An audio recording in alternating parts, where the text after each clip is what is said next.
Welcome everybody to another week of racing. Back again with ISNF, looking at Dover this week. Fascinating track, one of my all-time favorite tracks. I'm Francisco Villarreal in the booth. As always, with me we got Miss Ria Ferris, a league owner. How's it going, Ria? Good. How are you doing? Good afternoon. I am doing fantastic. As you know, I absolutely adore this track. All-time favorites. We got some interesting conditions today. We got 65 degrees Fahrenheit, 96% humidity, which is why you see it kind of foggy, 3 mile per hour winds and cloudy, and there is 0 fast repairs. We got 200 laps, a 21x maximum incident limit, 6 extra sets of tires, and trust me when I say they will use every single set here, and 60% fuel. Now, we do have some hometown heroes. Petr Theriault from nearby LaPlata MD. LaPlata? Maryland. Maryland, Yeah. thank you. Countries represented are USA, Canada, Mexico, Portugal, Spain, Sweden, Hungary, and Brazil. As always, a very diverse field. I know you do take pride in that. Yes, I love diversity. I love bringing in international flair into ISNF. And, I'm looking over here at my SDK and I see almost more international flags than I do US flags today. So about pretty much an even keel across the board here. So it's pretty neat. Also, a big shout out too to former NASCAR driver Hermie Sadler back under in the cockpit tonight, racing in the league. So big hello to him. He's been pretty busy on a political campaign, so it's nice for him to take a break and come out here and race with us today at Dover. Believe it or not, I actually raced against his brother Elliott Sadler in Rotopro. He was in my split. Yeah, he actually owns a Coca-Cola eNASCAR Series team. Elliott does, so that's not a huge surprise that you got a chance to race with him. Elliott Sadler, in my opinion, one of the top best NASCAR drivers of all time. Hopefully he'll make that 75 that they're doing the countdown with the NASCAR, because definitely a great driver in the past there. But yeah. Well, we're talking about the drivers here. How about we go ahead and go through the slideshow and show everybody the field for today's race? That sounds good, FJ.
Alrighty, and we are back.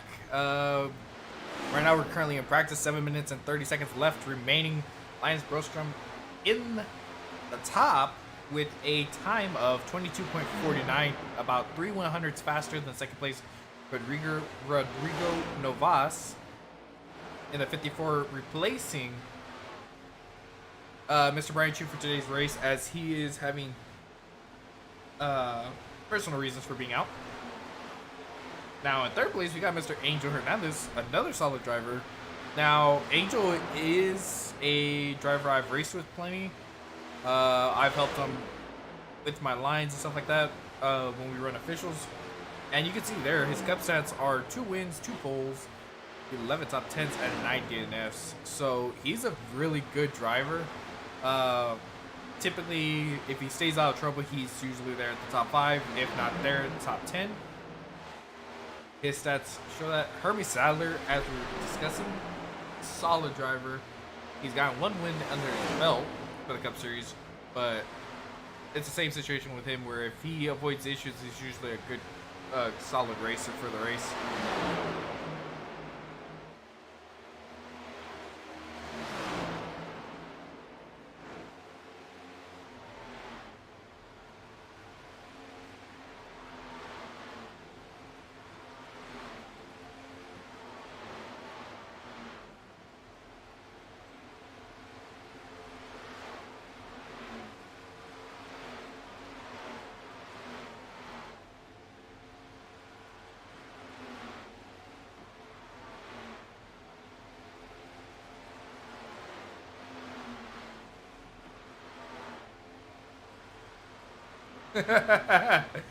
By the way, that is the nicest way you could have said it, but I look at the flag right by your name and it is Canadian, so I understand.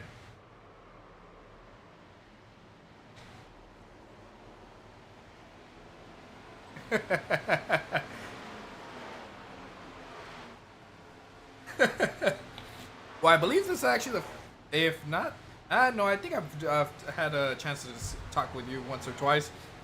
Now, with the track conditions, the way the car is handling this car, I believe in officials was getting loose towards the mid to long run. Is it the same situation here, or is it worse?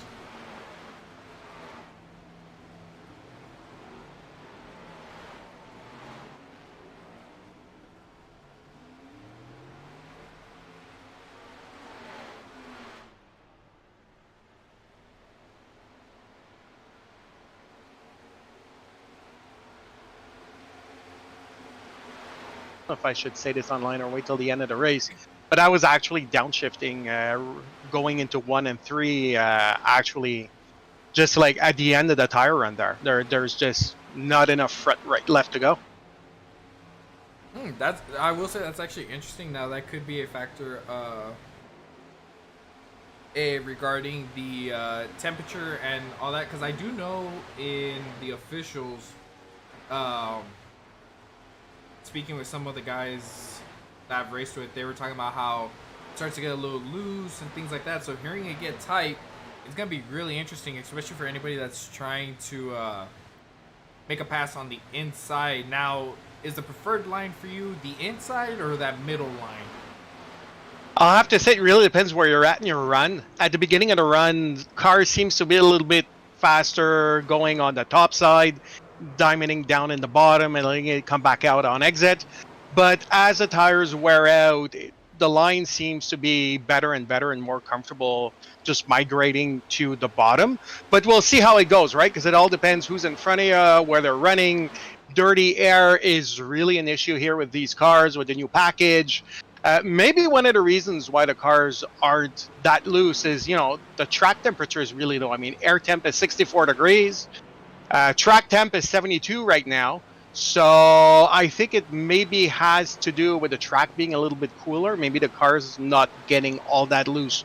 Although if the guys do start downshifting a little earlier and mashing the gas too hard, and they don't modulate, they just go full throttle, maybe then we'll have an issue.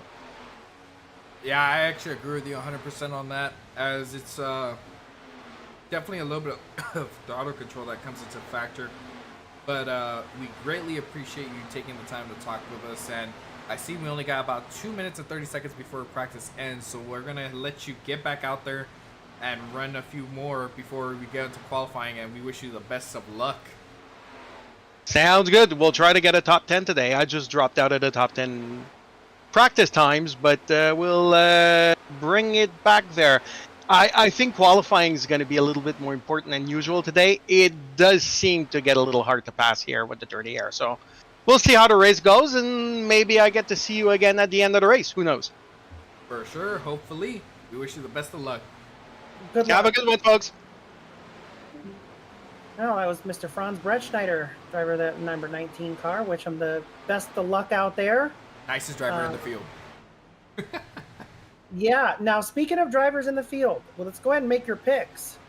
What do we got? I mean, So, knowing Dover like I do, and knowing who I've raced against, I want to say I think I'm going to go with Jalen. Jalen's a choose very solid pick. I mean, I like your pick.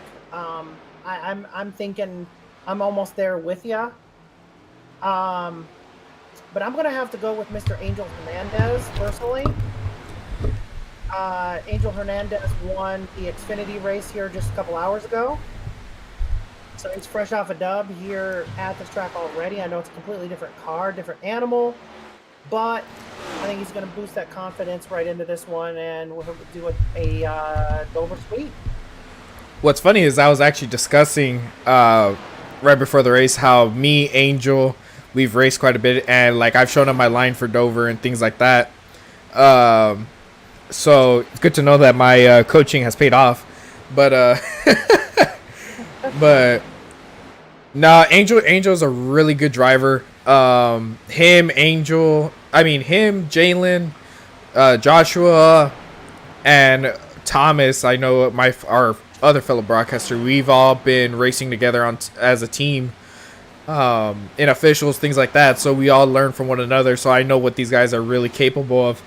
So I look forward to seeing them have hopefully a really solid race today. Yeah, indeed. And so have we gone over? We've gone over the weather. Where Championship as far as standings. standings coming into this one. That is actually a very good point. As I was taking a look, and It's about to switch over, so I will warn you ahead of time with your SDK. The session is about to go into quali right now. I don't want to see you get stuck again, so you might want to wait. I took it off my screen so fast. We are good. But let's do an over under real quick before we get into the point standings. How about that? That sounds good to me. Over under now. Historically, last season, the last time that we ran a cup race here, we had no stages. This year we do. So we've got to factor that in. But we only had a total of 4 cautions last season in the Cup Series here at Dover. But we only had 28 starters for that event. With that said, we have, looks like more closer to 40. So I'm thinking let's do an over-under with the stages and the fact that there's a bigger field. We're going to put it right at 12. Okay. For me, well, here's my hopes and dreams. My favorite track, I'm hoping for 1, but, well, without cautions, right? Well, I mean, without stages. But as for what I'm expecting, to be honest, I'm going to go with 8. Okay. We do have 2 stage breaks in this race, as we aforementioned, but I forget what the numbers are. Mr. Thomas Stanley may have that information standing by from the announcements this morning, courtesy of Mr. Chris Van Maastricht, driver of the number 17 machine. Put that up this morning, and I just forget it. It is 60 and 120. 60 and 120 with a total of 200 laps to do here at the Monster Mile today. Again, very gloomy weather. They canceled the real-life NASCAR race because of weather that we're going to actually try to drive through today. So I guess in one regard, we're a little stronger than NASCAR. But Who is the strongest on the top of that leaderboard coming into this race on the point standings there, FJ? So for point standings, taking a look as I have the times up by it, Jonas Gunnarsson still your leader by a large margin. I said that he could take like 2 or 3 weeks off and it'll still be good. Jalen Battle right behind him, and Jalen is currently sitting second in our qualifying as of right now.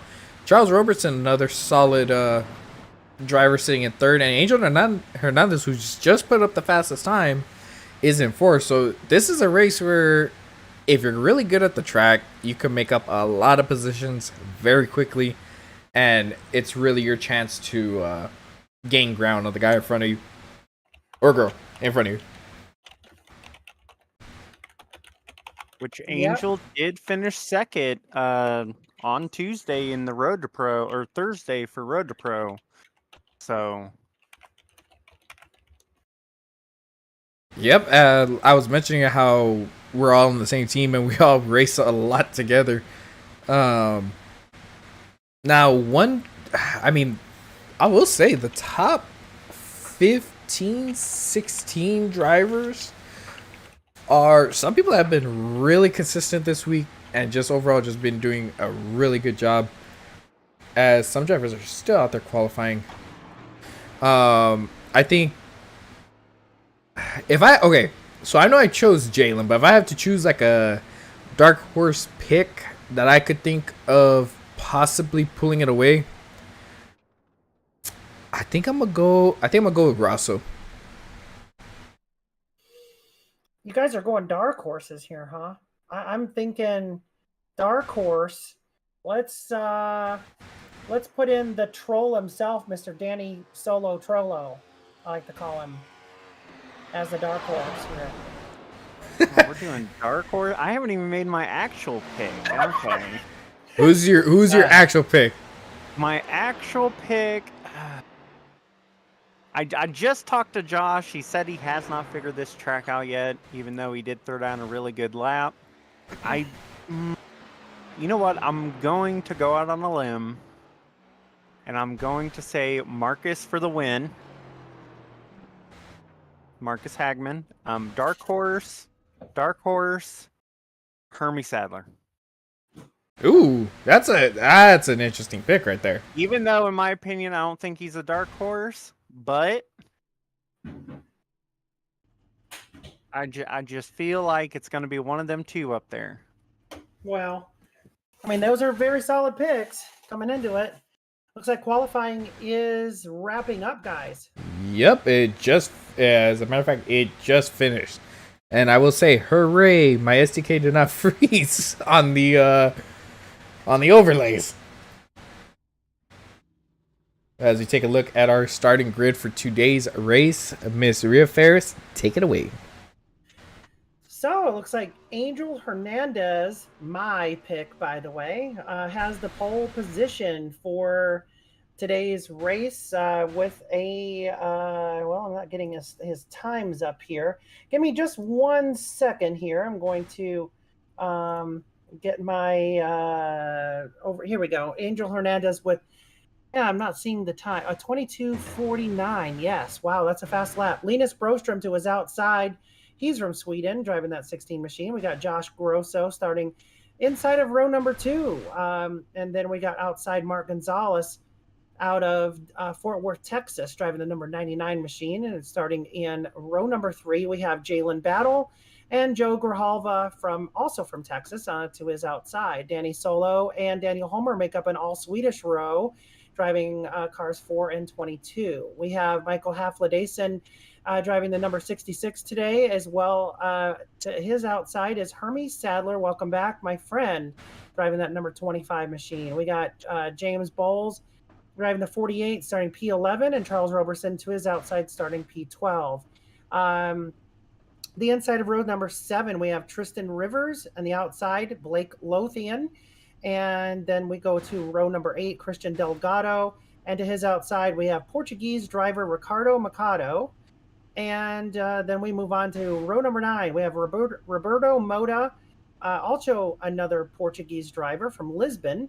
And we have Franz Brett Schneider, who we spoke to a little while ago. He's from Quebec. Moving on to the next, if I can make it go here, we have starting P number 19, Eugene Thorne. He's also from Canada, and Jeff Weimer. Rounding out your top 20, we have, Jeff Weimer, P20, car number 2, my teammate. Good luck, everybody out there. Hopefully, we'll keep the cautions down, and wish me luck as well. We wish you the best of luck. And right behind them, you got Mr. Michael Iskandar in the 1 starting 21st, and a league owner herself, Rhea Ferris, starting 22nd. Michael Hackstrom in the 15th, starting 23rd. Rodrigo Novas covering for the 54, Brian Chu, for today's race. He is running 24th. Behind him, the 11 of George Kovacic running 25th. Stevens here in the 5 running 26th. Johnny Castle in the 34 running 27th. Cody McCorkle, we've seen him run a few races in the 45 starting 28th. Rosa Laszlo in the 9 running 29th. Austin Cook, he is a former champion of the series, in the 84 running 30th. Marcus Hagman, good to see him back, one of the fastest drivers I've ever met, in the 13 running 31st. Jake Grout in the 31 starting 32nd. Isaac Wilson in the 43 starting 33rd. Joey Maines in the 42 running 34th. Zachary Taylor in the 8 starting 35th. And Chris Van Maxtrick in the 17 starting 36th. And finally, Robert Rowe in the 50 starting 37th. Casey Tomlinson in the 3 starting 38th. And Bob Wyckoff in the 78 starting 39th. Rounding out your field for today's race. We already got a spin out on pit road. Oh boy. As That's not a good sign. Look at this foggy weather.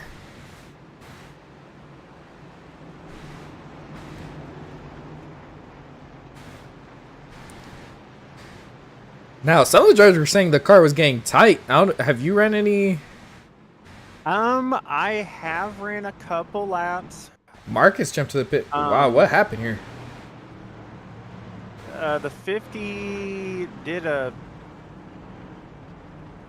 spun out on pit road.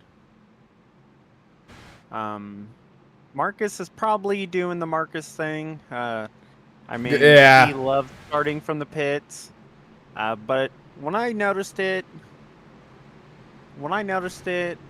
race or running around, it tight out of turn 4, loose turn 2.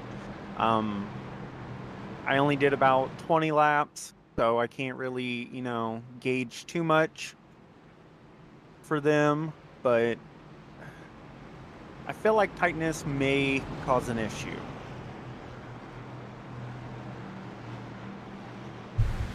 Let's be real. You gotta take a 3 wide lap 1. Straight down the middle. Oh yeah. As we should be going green this time around. I think everything's been sorted out. Everybody's good to go. Yes, it was extended by 1 lap.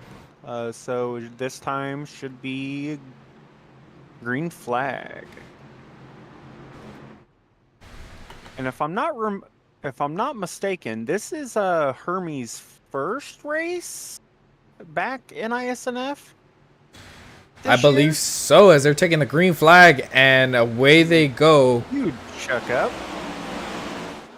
Ooh, as we already see people kind of pushing the 16 on the outside of Angel, trying to get a run. Not going to be able to, but he might be able to cross him over on the exit. Oh, Angel throws a block.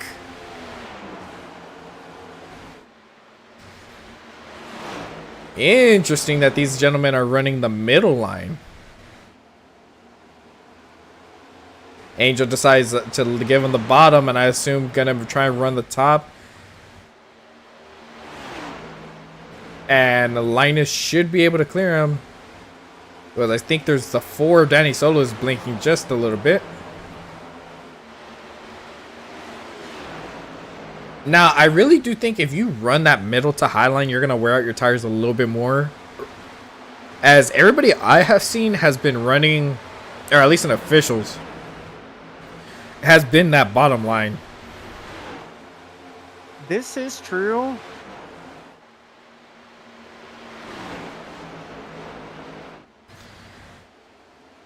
Linus was a full-time racer last season. He's back again with the league this season. I mean, you can see the stats there. He has 11 wins, 8 poles, 26 top 10s, and 7 DNFs in his Cup career. I mean, he's a solid driver. Him and Marcus.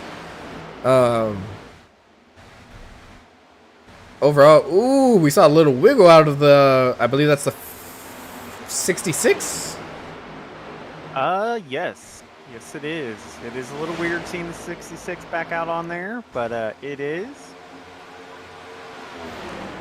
Man, him and the 4 are nearly practically dooring each other entering that corner. Oh, people are really starting to get a little loose. Like you mentioned, out of the exit turn 4 of the 36, Tristan Rivers did a little wiggle. Yeah, there's a lot of chatter going on as well. A lot of blocks from some people. And the 66 got loose. The 1 and the 84 gets put in the wall. Oh, the Rhea Ferris got put in the wall too. They made they were wrecks. Let's take a look at what happened. So you the 66 you said? The 66 got loose, drove it up into the wall. That's Michael. We saw him get loose just a couple laps before. Wow. Let's rewind that a little bit. And let's go for chase. And let's see. Okay, so there he hits the wall and the 4. I mean, naturally, when somebody hits the wall in front of you, you have nowhere to go but hit them. But these cars are so easily to upset, but twice as hard to save compared to other vehicles. Now let's take a look at the, I believe it was the 1. And I want to take a look if he was going low to try and avoid. Does anybody have a meatball? Just Austin Cook. Yeah, he hit the wall pretty hard. So what happened with Michael is, man, this thing got loose on entry. But I think it was so slow, it just kind of, yeah, it just hooked him. Now let's take a look at the 12 of Rhea Ferris, because she was involved in that too. Oh, okay, so I think she had a little help there, because the 1 comes back up on track.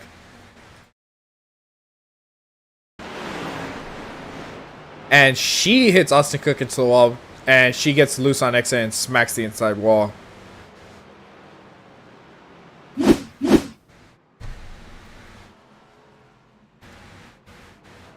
Interesting, very interesting. I mean, I talked about how the cars were going to be loose and things like that. Dirty air. Also, how do I put it? The rubber that builds up on the track plays a factor too. The wear of the track. That is very, very true. Especially, I feel like once it gets later on in the race, with the rubber on the track plus the dirty air, you'll see a little bit more people kind of getting tight. Kind of curious on what lines they're going to run a little later on in the race. Now, they do have 6 extra sets of tires, or 6 sets of tires, which is fairly generous in my opinion, because that's basically 1 a fuel run, which is about, what, 40 laps? Yes.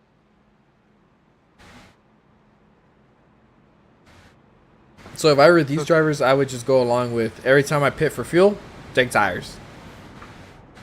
Yep, that is kind of what I was thinking. But then again, you are gonna have those people that are going to kind of flip flop. So it is something to kind of watch out for. Now, I will say this. If we do get a green flag run, I would strictly stay out and run it dry because the pit road entry here is a little bit difficult, and I guarantee you there's a caution once the pit stops start. I want to say yes. Depending on kind of who starts it is kind of how it's gonna fall down. So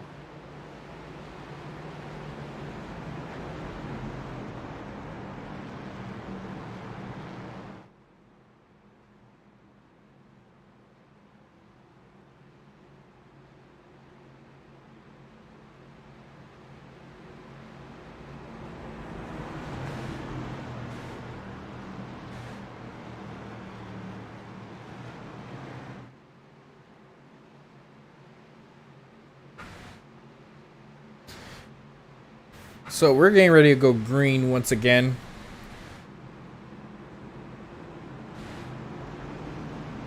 You know what's one thing I'm noticing? There's a lot of Fords on the inside line. that there is.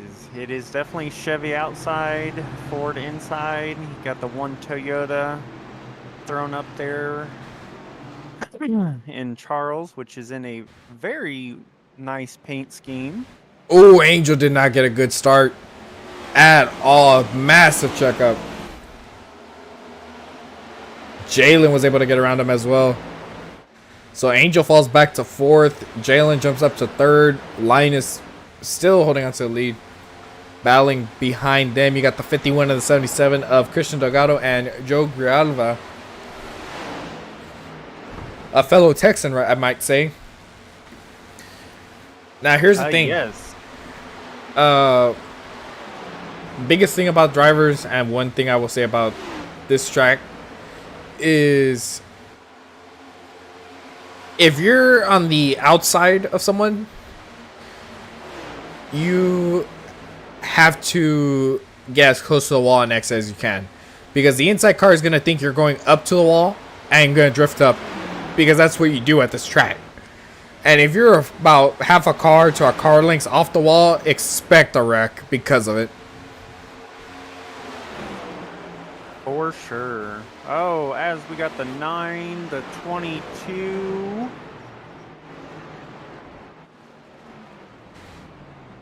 That seemed like a mess.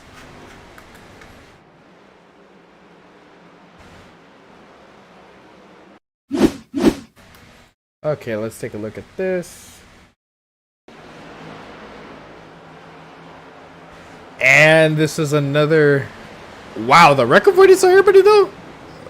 I mean, people were in the wall and stuff, but for the majority of the part, not too bad. Yeah, real nice. I mean, it was just one. Well, I was gonna say just the 9 and the 22, but Casey Tomlinson came in and gave a little love tap to the 22. So that actually looked like a little bit of netcode on my end. Now, this is another thing. So with the way this track is, that inside does drift up. And the thing is, if you don't hit your marks, you're going up towards the wall. So people are going to get scared of the outside wall too if you get too close. And you're going to see exactly what happened here, where the 9 comes down just a bit. And in this case, it was netcode. But in other cases, you will see where they hit. And you said Casey got involved? Let me find him. He didn't really get involved. He just kind of came down and love tapped the 2 or the 22. Sorry. After he was done spinning in the corner. Oh, not too bad. Casey doing normal Casey things. Yeah, I mean, at that point, for a lot of drivers, as a matter of fact, just in general, you just want to slow down as much as possible. If you're still seeing them out of control, just caution's out, just slow down. Let them finish wrecking and then slowly, even if you come to a complete stop, in my opinion. This is true. Now, I will say the last 2 times that we've came to Dover, Casey has led some laps and has finished in the top 10 both the last 2 races. Well, I mean, this track really, I will say, this track really caters to the people that are patient. Now, granted, it depends on how you drive the track, especially in these cars. It's a little bit of a different situation, but I mean, you want to, how to put it, you want to, if you're at the front, you want to push to get the clean air. If you're at the back, you just want to hold back, let them push, burn their stuff, and you'll make the easy passes mid to late run.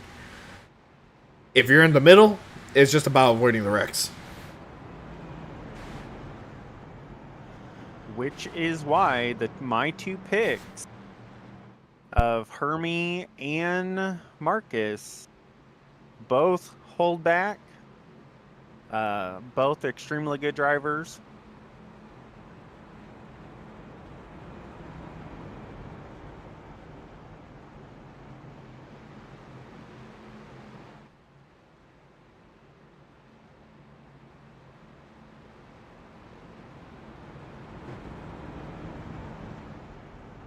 I will say this is the first race for this Ricardo in the 41, correct?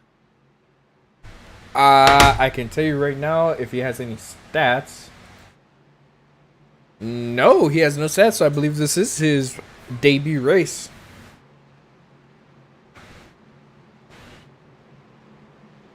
He is from Portugal. I will say he kind of sounds like a road course racer. Why is that? You just the name. I could see it. I mean, a lot of the road racers are usually Portugal, Spain, around that region, and are so good on both oval and road. So I'm kind of curious to see how good he does with this being his first oval race with ISNF at least. Now, hopefully these guys have a better start than they did last restart. Now, you know what's interesting is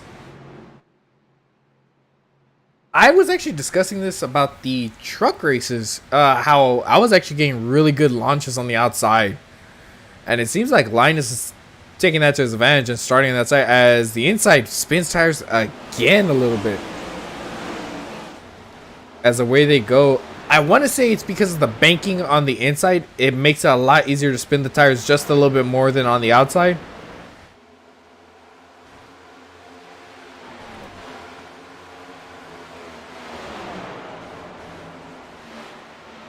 I want to say yes. I want to say yes to that, but I'm never good at restarts at Dover. So it doesn't matter if I'm on the inside or outside. Yep. So. Well, here's the thing. In official race, I won't lie. With the Geico restart zone, it's very difficult to get a good start being in second place.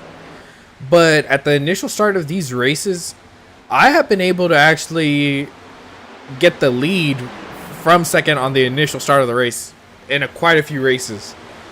And it's actually surprising because usually first is supposed to have all the advantage.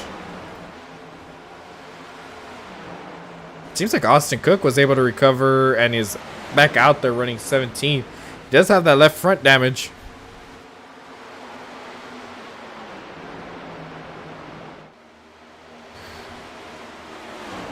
'36 of Tristan Rivers running 8th. It's good to see him running back out on the track, running up there.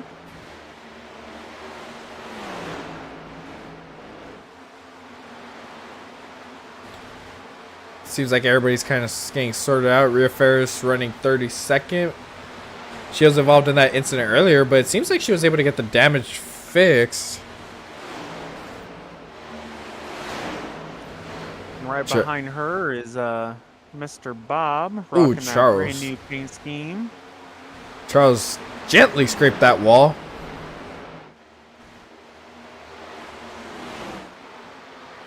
Ooh, I like that pink screen by Bob. I like that one, and even Eugene. Eugene's got a real good dex. It's simple but clean. That is. Casey's down pit road. I'm assuming he had some issues. He has a meatball. Not exactly sure what, so I'm gonna take a look at it real quick. If I had to assume, I guess seeing exit a corner, smack the wall. I do not know, because he is actually blinking out when I go back and look. Interesting. 99 currently in a battle with the 48, trying to make the pass for fourth.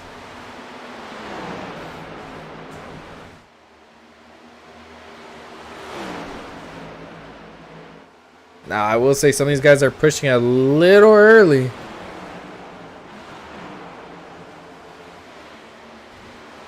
Hermie Sadler running 11, just outside the top 10.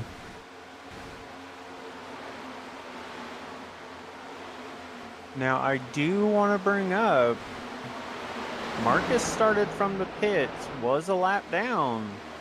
He has moved into the top 20 now. Well, to be honest, I mean, that is no shocker for anybody. This dude can drive. Me, him, and Jalen were in a race for a championship not too long ago in this series. An amazing driver, clean driver, fun driver. But he loves to start from the back and work his way through.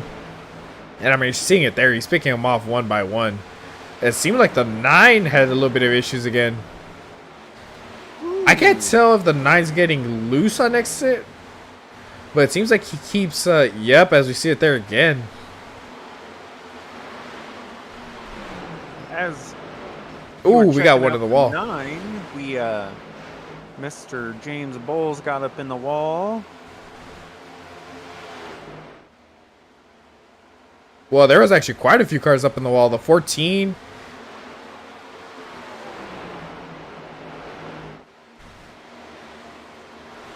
I will say, Oh, okay. 51. Casey has cleared it up, saying he got loose out of turn 2.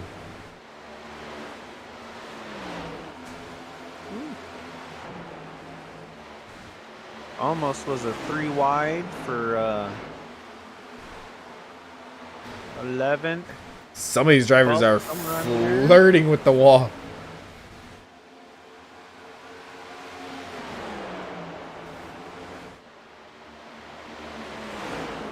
Now you see Angel running lower than the 38 and the 16.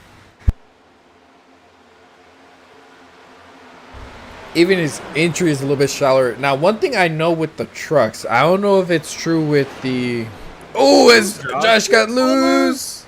Oh, and yeah, that's gonna be a caution. Oh, if he didn't have a meatball then, he definitely has one now. He's crab walking.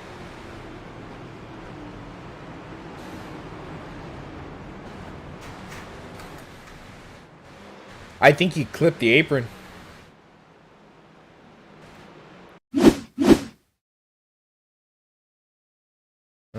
Far chase. Yep, him and Delgado both have a meatball, unfortunately. Ooh, actually, no. Here's the interesting part. He got loose on entry. Yes, I saw that, which you were talking about Angel's line in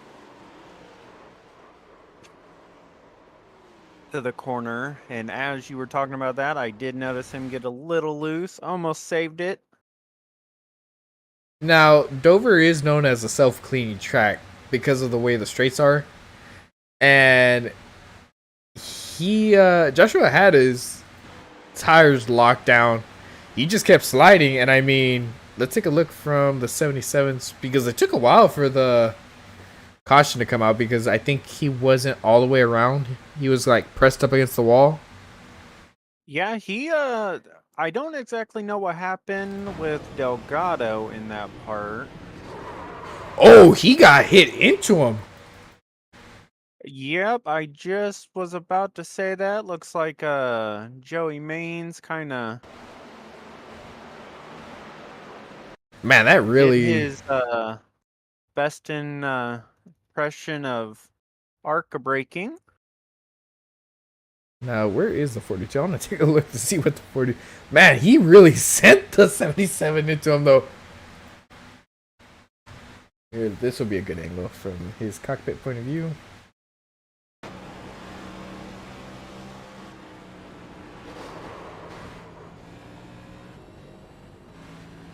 Now, I will say, looking at his cockpit view, you cannot see Josh spun until I think he goes down. if you look, he goes low to see. Once he sees it, he's like, I think he figured Delgado would kind of stay up and just kind of coast. Gets into the back of him, or at least that's what I'm assuming. But man, that was a hard hit. I want a better angle here, far chase.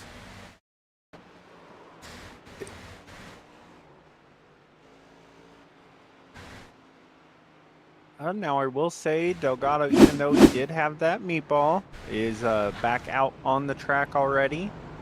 So must not have been too much damage. Man, that was turning into a pretty nice little run, too. This is accurate. I am curious on, with it being foggy like it is, being in the car, does it mess with, like, seeing someone wreck?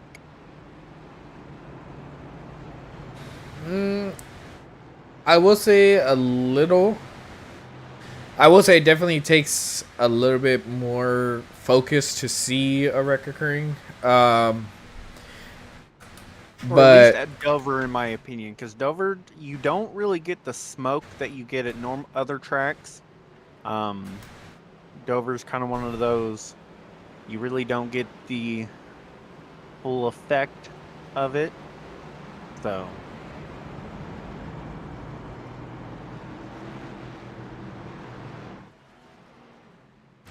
yeah, that is true. Now, the one thing I will say, as I see two cars basically bumping each other, the 4 and the 14.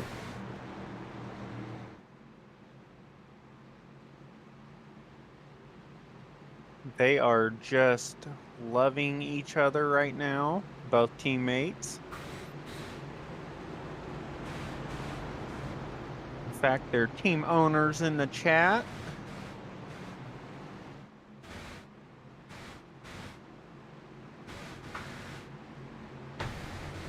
Now, this is a little bit concerning regarding the front row, Yes. just because of the tires. I want to say yes, as There is a checkup.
Now, Austin Cook's still in the. Now, here's the thing. You know, clean air could be a huge difference maker, to be honest. at Oh, they're this going track, through wide.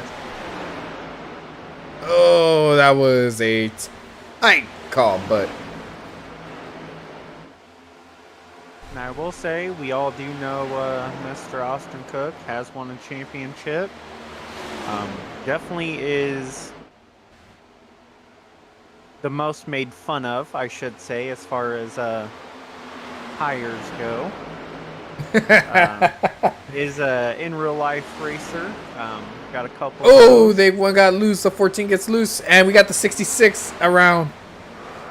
Caution. Oh, this is a massive wreck. Where to begin? Oof.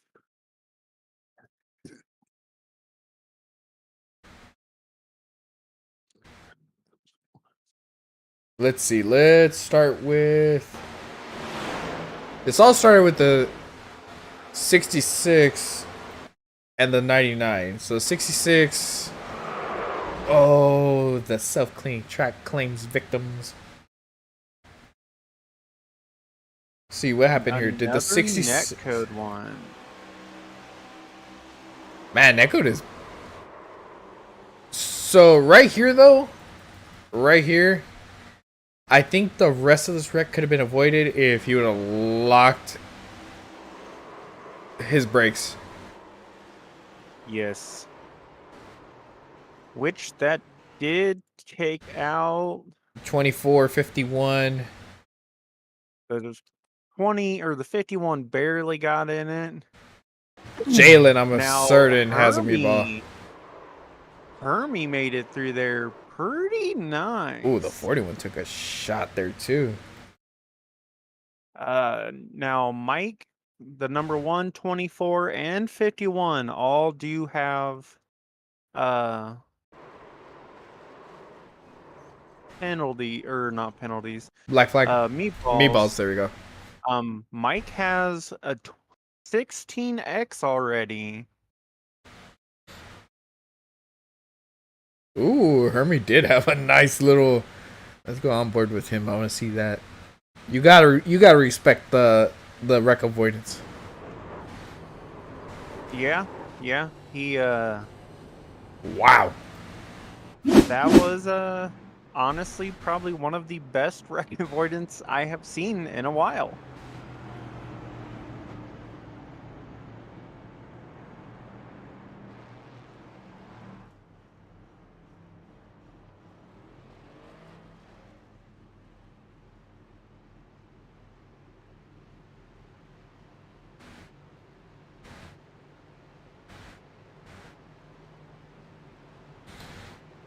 It seems like Maines and Cook were actually able to hold it up, but I mean Linus is back up to third. Yeah, I don't really see them holding it on right now. Well, when's the first? It was lap 60, no? That you were talking about? Yeah. Yes, lap 60. So it is coming up. Might be able to hold whether it or off. not, with how fast Linus is, I don't think so. Not to take anything away from Joey or Austin, they're both really good drivers. Just little iffy. Well, it doesn't help the fact that Austin has damage on the right front. Which is true, but I feel like as long as he's out front, that's not going to cause an issue. Joey also has damage as well.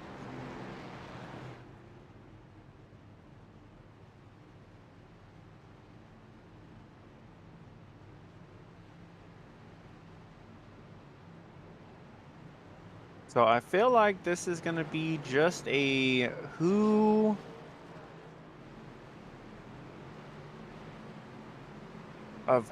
is going to survive the race at this point.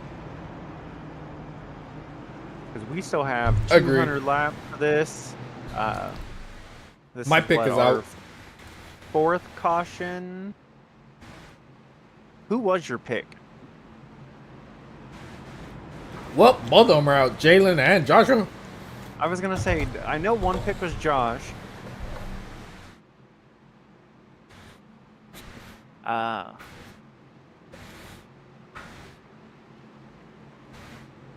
But I will say my picks are looking real good. 12th and 15th. Well, was 15th. 22nd. I am guaranteeing you that somebody's going to try and take it 3 wide on this restart, especially with cleaner tires. I'm gonna agree with you, and if anything, I would have to say probably Linus. Tristan over the 31. No, I could see Linus if he gets a really good start. Green flag is out. Ooh, actually, Austin gets a really good start.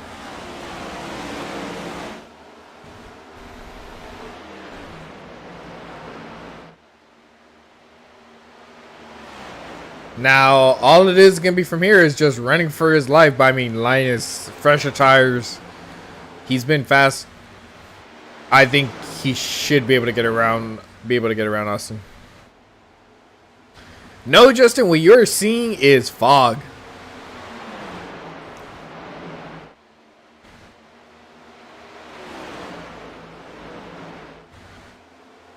As you see, Linus trying to make a move to the inside.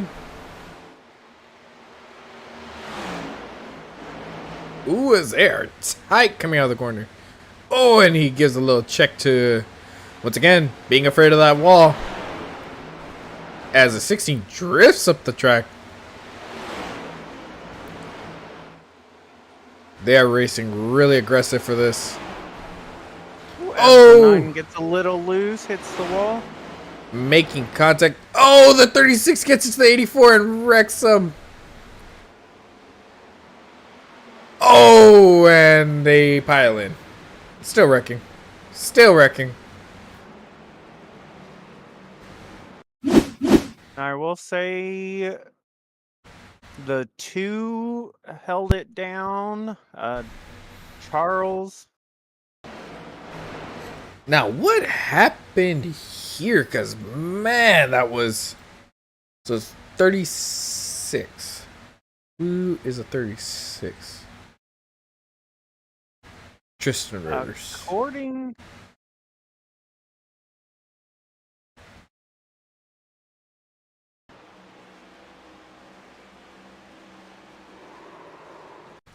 I mean...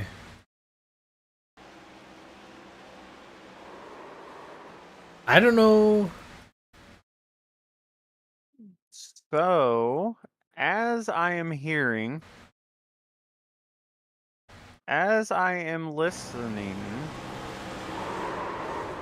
Linus drove him up the track as a retaliation of it getting doored. Yep. And Christian thought he was just gonna, or they were both gonna stay up there. Not exactly sure on why he sent it so hard, though. He didn't send it. If you watch, he actually got a really good entry into the corner. Oh, did he? I think he was expecting... the 84 to be going up towards the wall at this point.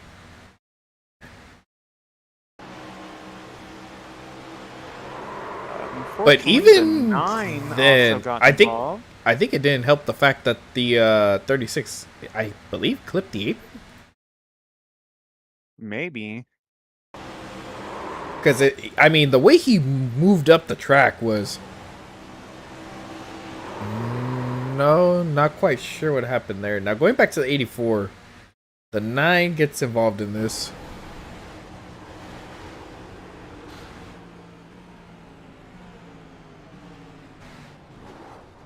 Yeah, I would have hit the brakes a lot more. The 20, I will say the 23 did not hit the brakes. Let's take a look at the 23. I want to say he did downshift because I can hear it.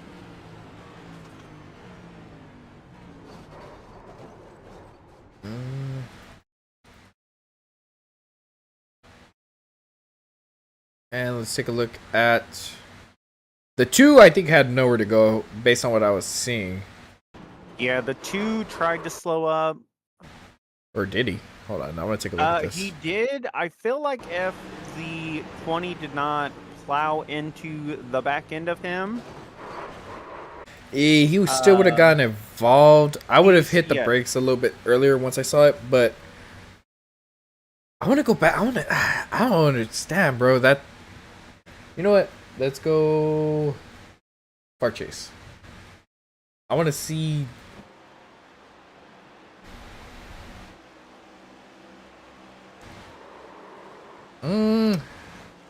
I mean, it doesn't seem like a big enough hit. He definitely clipped the curve. Yeah, it's enough to send him. But still. Yeah, that's over aggressive racing early on.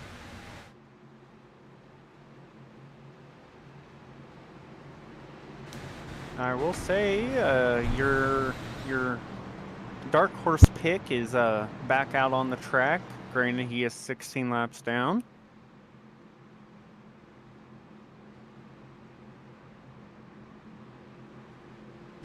All we need is 17 cautions.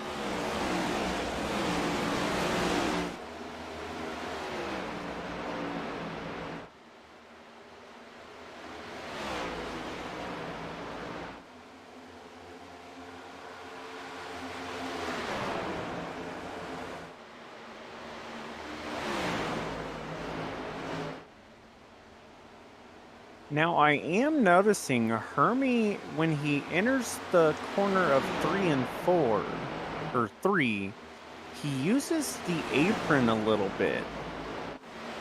Now, does that help you? He's not getting loose either. As I say that, Danny gets a little loose, saves it. Does that help you turn?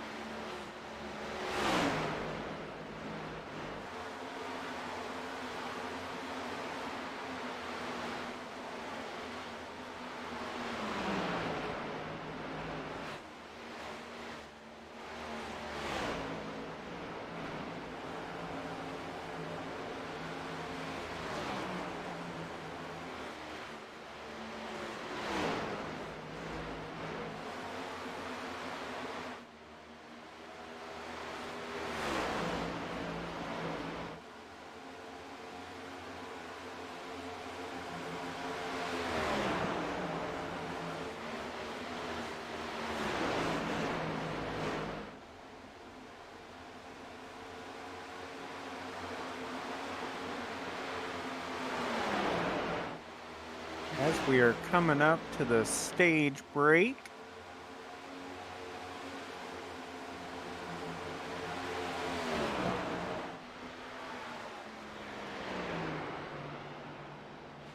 so it has been pretty decent, not great racing so far.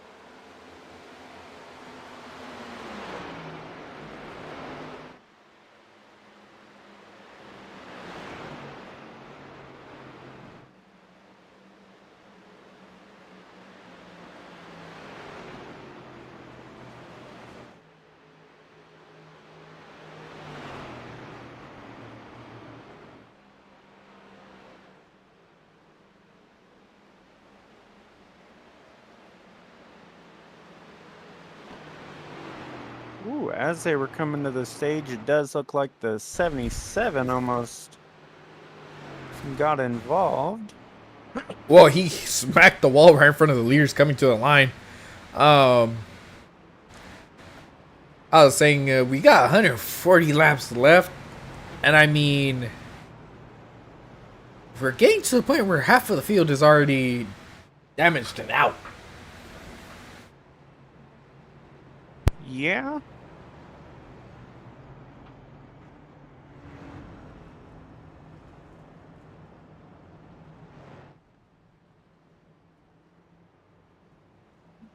Not everybody coming down pit road. This could be important as to clean air.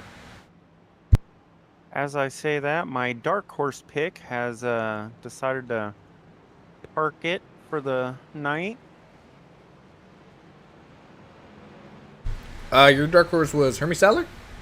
Yes. He got involved in a wreck, or he's just done? No, I think he just decided to park it. Put it up on there and just kind of don't know exactly. I know he is doing running for, is it Alderman? He's running for something around his hometown. I'm not 100% sure. Probably should know. But my number one pick is leading right now, so it works out perfect. Whoa, did you see that in the back? I did. Who is that? Was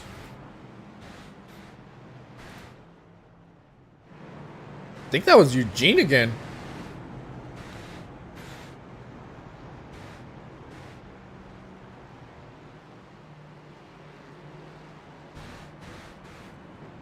Not quite sure what's going on here. Me either. Unless it's the front. I mean, his wheels are pointing in the wrong direction. You got the left front pointing right. Yes.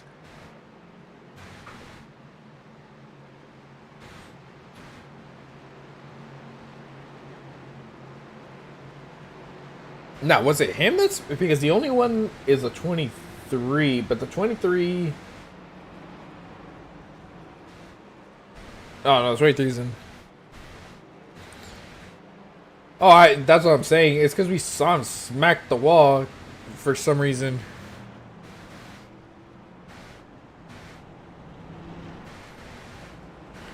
Now, I will say, Eugene does not have a meatball. That is a surprise.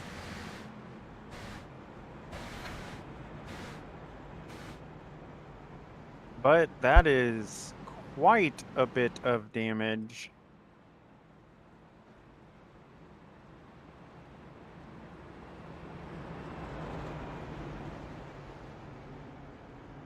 With that being said, it does look like Marcus has chosen the outside.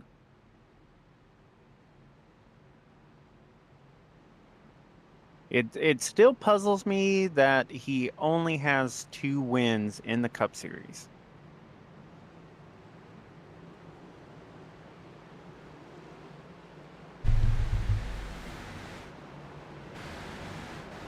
Two wins.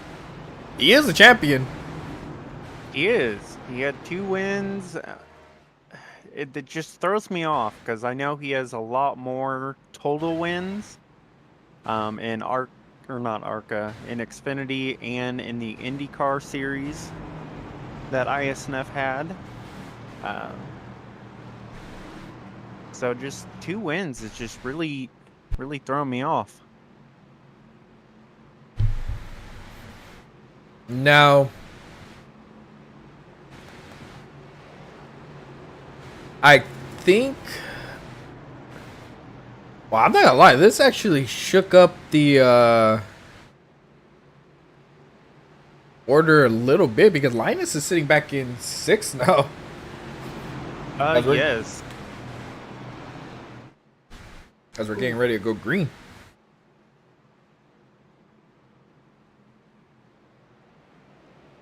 And away they go. Big checkup on the inside. Once, man, that inside cannot get going. And I mean, Linus is already back up to 3rd. Yeah, it was not a very good start for Danny. Ooh, they're drifting up. Almost through. Oh, they are 3 wide. 2. Okay, they sorted out. Now, I do want to point out the driver of the 54, Rodrigo, I think that's how you say it, but Brian may be out of a job. He is running extremely good.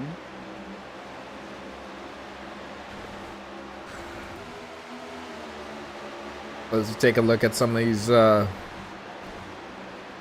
drivers here. You know, speaking of the 54,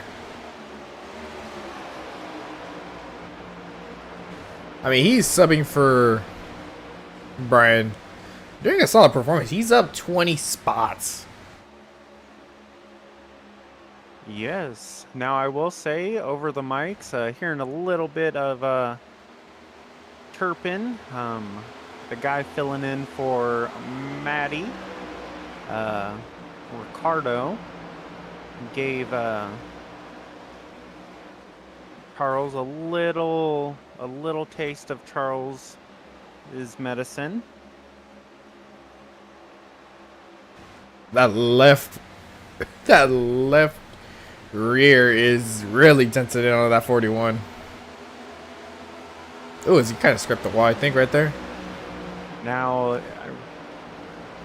I will say that 41 definitely bumped in for the 20. Now, I will say I definitely feel like Charles is going to push a little harder. Oh, hands down, he will. Now, I will say, I kind of wish this was a little bit brighter of a race. There's a lot of really, really nice paint schemes out here, which is what they are talking about over the mic. As the 23 gets loose, hits the inside wall.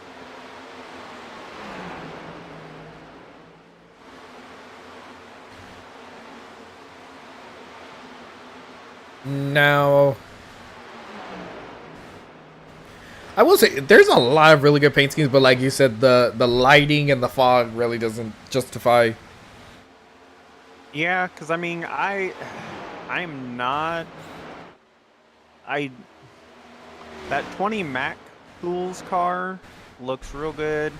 I'm kind of curious on what Bob's would have looked like, maybe under the lights at like a Charlotte, or even in the daytime.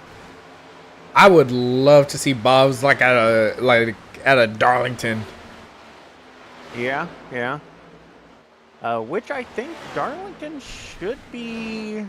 Not this upcoming week, the following. I was gonna say, I couldn't remember if it was next week or the following week. I only know because it follows the NASCAR schedule as well as the Road to Pro schedule. So I'm kind of curious on what type of throwbacks we're gonna get for that race. You know, we were talking about how dirty air plays a factor. I mean, Linus has been a dominant car, but yet here he is in third, and Blake is able to pull away, or he is pulling away. Yeah, and looks like Danny got around. Or Linus is making a move on Danny. Man, I know I picked Marcus, but I kind of want my dark horse pick to be that 54 car.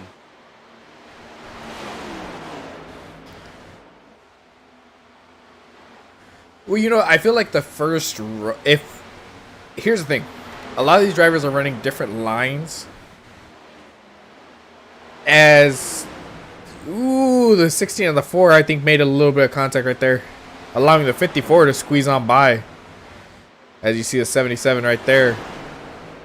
Now, I will say the 66 is racing the 11, even though the 66 is 8 laps down, is racing the 11 very, very hard. Fresh tires.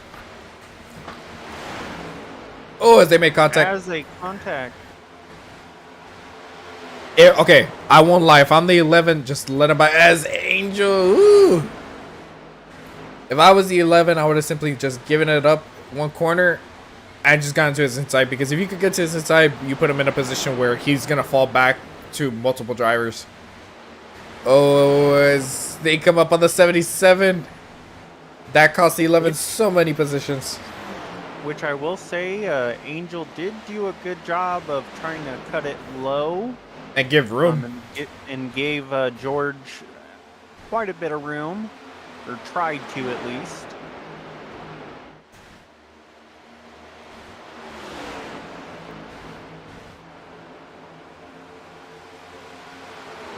Now, I will say, just looking at speeds, there is a hornet's nest going on back here with the 77. Oh boy. Chris is just trying to get out of the way. You could tell. He is. But there's nowhere to go. Problem is he's so, I don't want to like say he's just really, really slow right now, but his top speed is 150 on the front and back stretch. Take a look at this. The 54 is running the 14 down.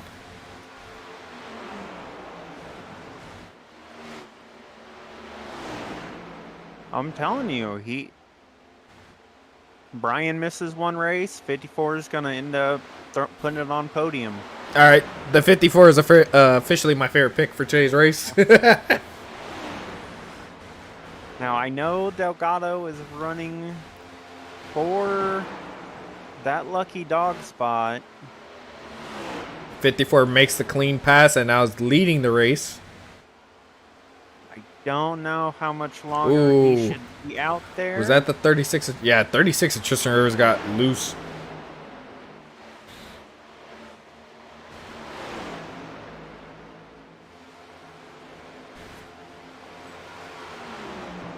I think I heard somebody in the wall. So did I. Not exactly sure on who. Could have been a little bit of a scrape. But I will tell you, just listening over the comms, of course, Blake definitely does not like being behind someone. Dirty Air is really messing with his car, it seems like. He's dropped a lot. And his lap times are 2/10 slower than Linus and 6/10 slower than Rodrigo.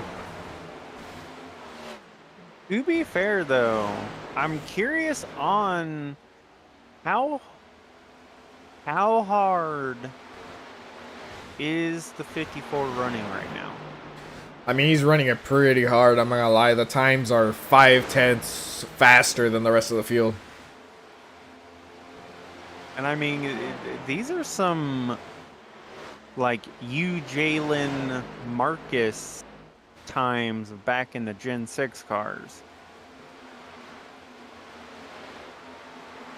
Speaking of Marcus, he is in 5th, up 26 spots, having himself a solid performance, but there is a group of cars right behind him. Wait a minute. But as we know, he does got his Swede right there, Danny. Could be playing a little blocker. Angel's gonna take full advantage of that blocker and get underneath of James. And he's gonna make a move and get underneath Danny. Ooh, as he gets a little tight. Now my one worry is the 66 has been driving pretty hard, which nothing wrong with that. He has the fresh tires. But will it cause a issue? Ooh, there was a big old wiggle from a few of them right there. I think Angel should be able to clear Danny here, and he does. Now, I do want to give a shout out to Daniel and Jeff Weimer in the 2 and the 22, both running top 10. Even after the wrecks they've been in. Yep. Daniel didn't have the Dega race that he wanted to, unfortunately. DQ'd literally on the last lap. Jeff didn't have a good race either. But Penske seems like they're running real good. Rhea is doing an exceptional job, setting in 20th right now.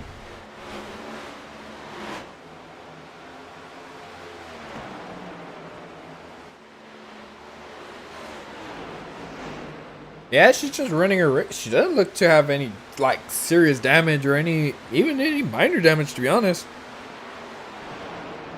Now, Looks like she's just running a Angel- race. This is true. Angel got into the back of Marcus a little bit and makes the pass. Oh, the 14 getting a little loose.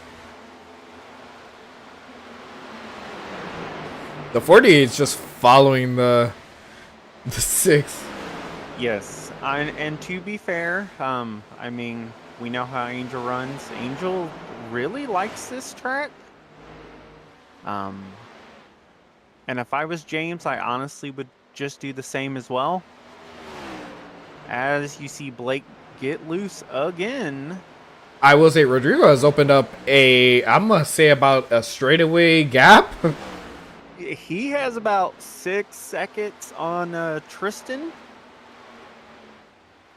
Yeah, he's entering turn 1 and Tristan just got out of turn 4. Oh, Marcus coming down pit road. Ooh, Oh, we got a as wreck. they're wrecking. That's not what you wanted. And it was Blake. With the 66, unfortunately. Oh, and that's definitely going to take Blake out. He has to have a meatball. That he does. And I guarantee you Blake isn't too happy about that either.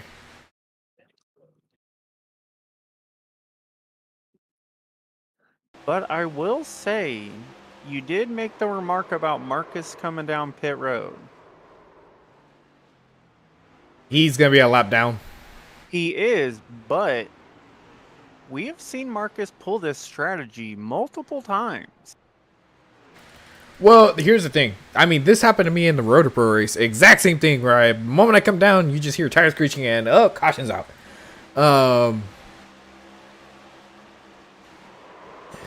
Honestly, though, that probably saved Marcus from going 2 laps down.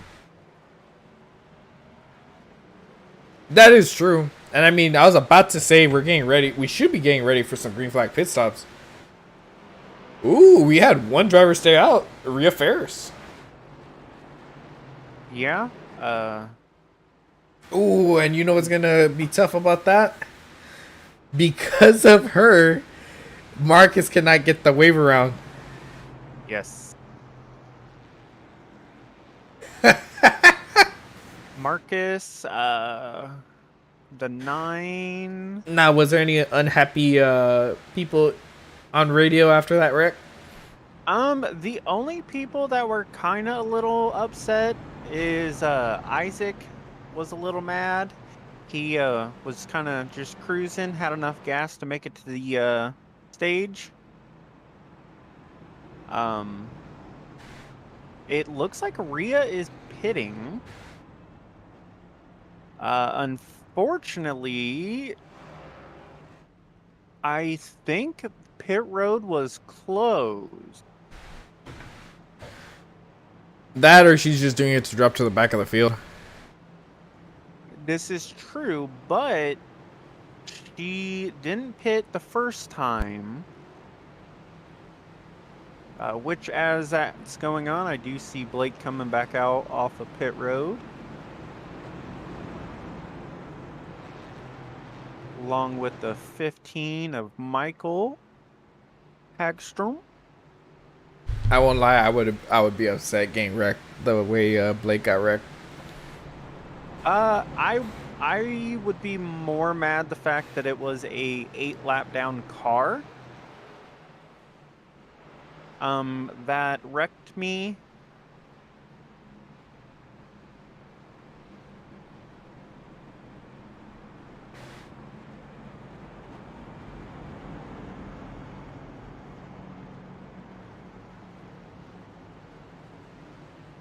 Now, Rodrigo's basically going to get the lead still.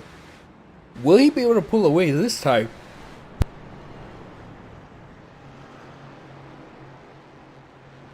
I want to say no, but we haven't seen anyone really run with the 54 yet.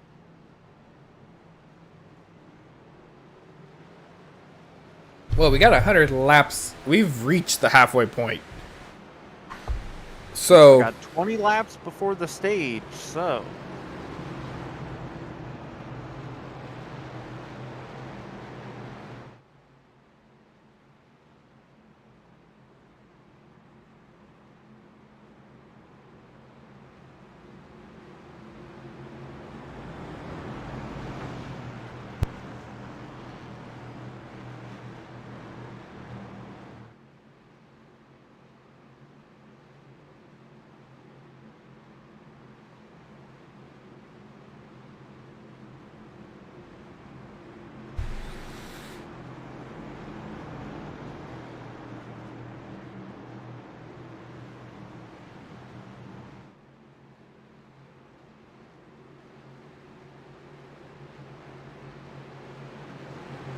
they're getting red green. The 54 took the outside. I mean, we've seen that all race long.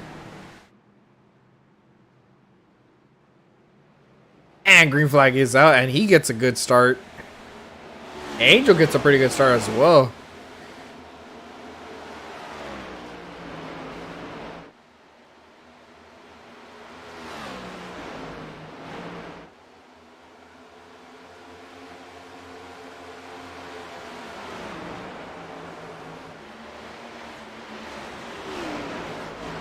fortunately, it looks like Blake did not. Oh, Blake is having issues with his car right now. Well, I mean, with the hit he took, it is understandable. Oh, as we see the 31 smack the wall. Oh, he's on the apron. This can't be good. Careful, fellas.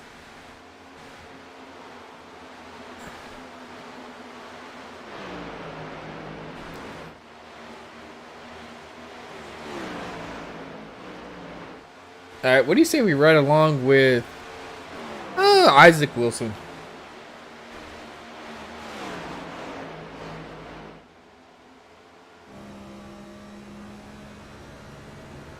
Give you a sense of how this track handles.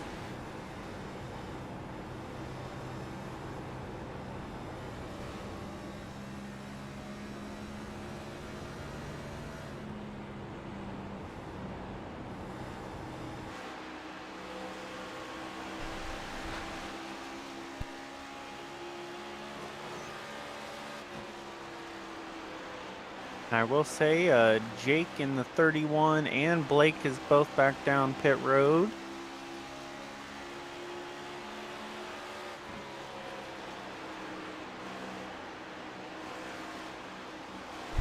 You can hear Isaac's the way he's letting off, getting back on, letting off to really get the car to rotate in the middle of the corner. So here's the thing with that. What you want to do instead of doing it like that, let it just coast just slightly longer. And you'll feel it hook. The moment it hooks, get back on the throttle. Yeah, but you're weird when it comes to Dover. You're really good at Dover when no one should be as good as you at Dover. Kind of remind me of, like, I guess it'd be what, Ryan Newman back in the day, Jimmy Johnson. Just always win it for really no reason. Oh, as that 42 smacks the outside wall. Now, Or that was Angel, Isaac Wilson. My apologies. 43. Or no, what was the 42? Angel has caught the 54. I'm not sure if Linus is actually pushing or if he's just trying to hold back, get to the stage, get some more stage points. Here's the thing. You're seeing two different lines. You're seeing Angel, who's holding that middle line. You're seeing the 54 diamonding the corner. And you see Linus that's going with Angel. But a lane higher, at least 2 tires higher, I should say.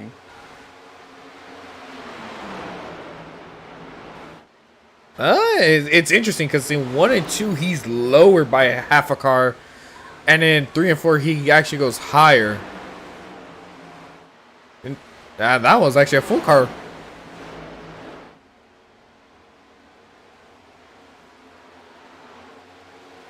But they probably are really enjoying the race right now, just for the simple fact that the track temp has gone up.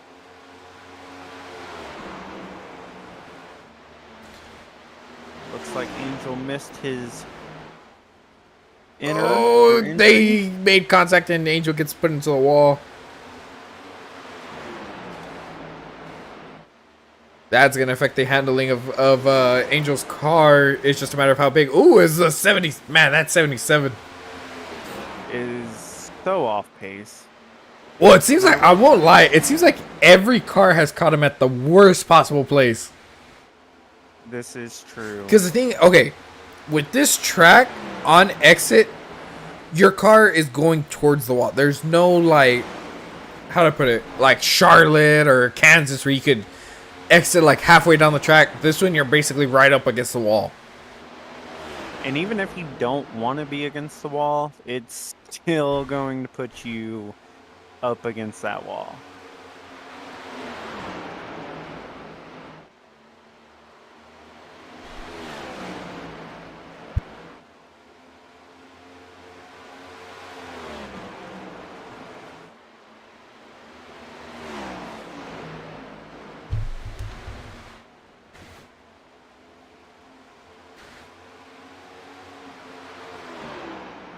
Now, one thing I'm thinking about as Angel's getting passed by the 16 and the 4, I think running that mid line like he was, he's burning his stuff up. I think if Angel were to stick to the bottom a little bit more, he should be good.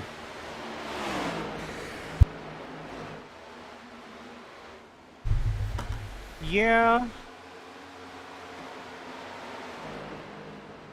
You know who's working her way up? Rhea Ferris. She's up to 15. This is true. As you were talking about that, I saw. Unfortunately, Delgado got another meatball.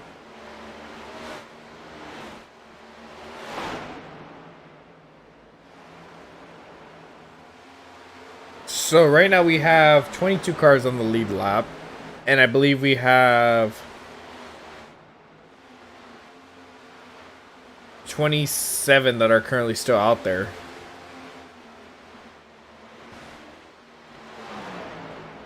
But everybody's chasing this driver right here, the 54, Rodrigo Novas.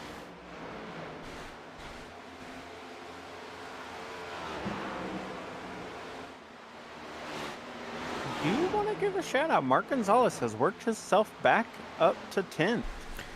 How about that? Is one driver we have not talked about today. There's a few of those. Cody McCorkle sitting 11th now. Run real good at. Ooh, Isaac is in the inside wall. Oh, and he drifts that back on track. James actually.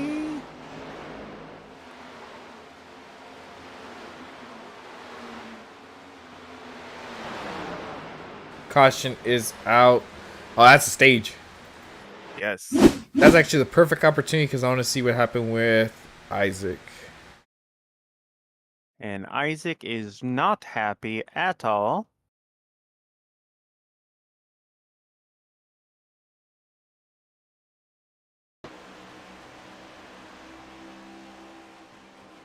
Once again, being afraid of the wall.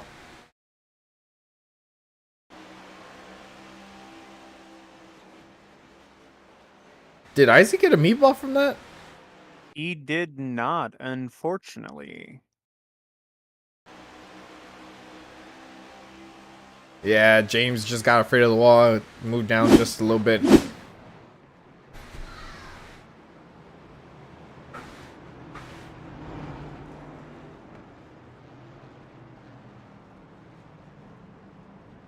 As everybody's coming down pit road. Smart move as tires is the biggest factor at this track, hands down.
Ooh, what happened with Linus? That he is still on pit road and he.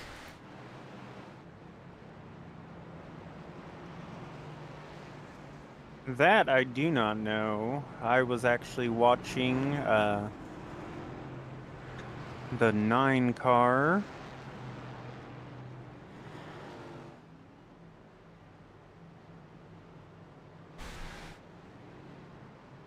I mean, he's still on pit road. Did he have? Could have been that he was getting a little minor damage. Yeah, he does have some right side damage. Yeah, I think when him and Angel kind of touched a little bit, it gave him a little bit of damage. Nah, Rhea Ferris is in 7th. I don't think she came down pit road. Or did she? I do not think she did. Pit lap 121. No, they all did. Dang, her pit crew must have been on it. 2 tire stop, maybe? Mm, Or no tires and just fuel. so, okay. Rhea herself definitely had to take. No, she took just fuel.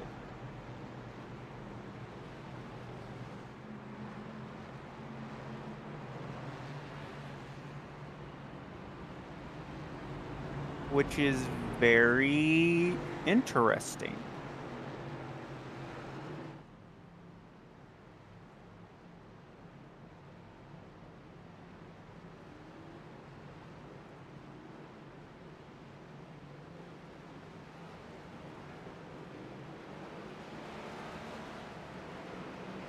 Now Tristan took left sides.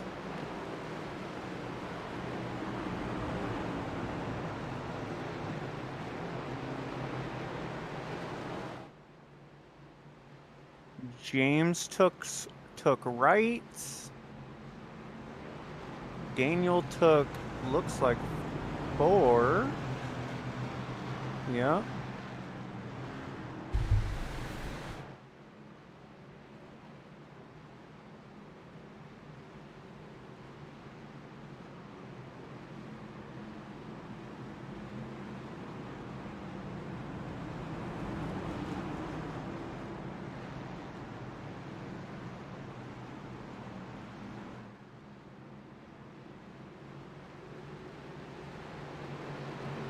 I will say this restart is going to be very. So Tristan took lefts. The 54 took 4. Danny took 4. James took rights. Green flag is out and away they go. Not gonna lie, better restart than I expected. Yeah, yeah. Ooh. As Eugene gives Linus a nice little love tap going into the corner.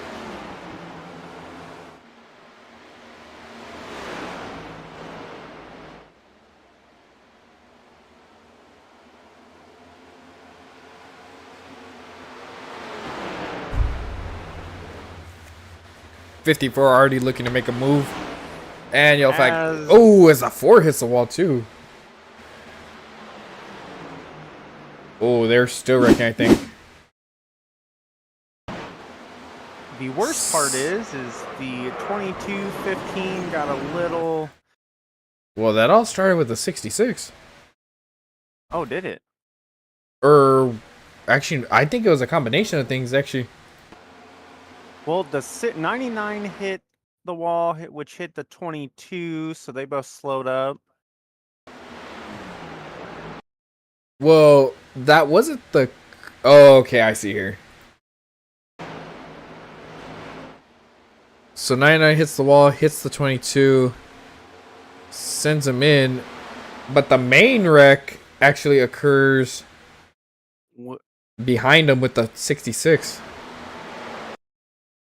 And I guarantee you the 22 has a black flag for the...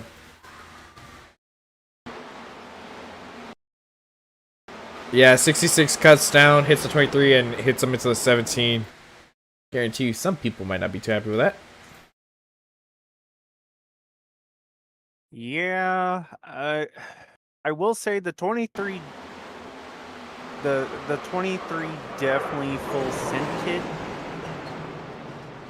One, oh, and that 21 got cut up. No, what happened was the 66 comes down. I know the 66 does come down. He comes down to avoid hitting the 17. Which ends up getting a meatball as well. There is. Yes.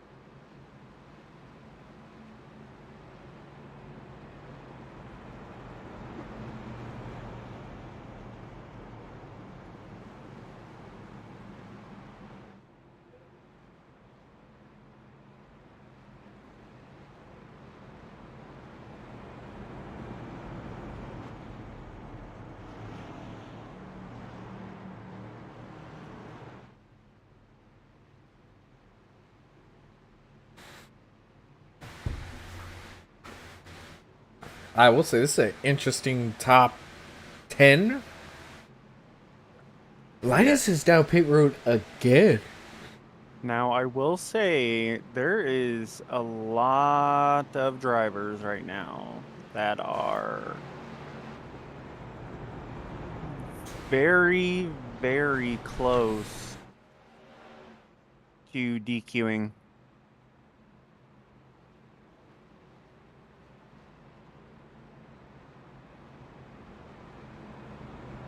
Well, the wrecks that we've had have been like pretty massive Yes.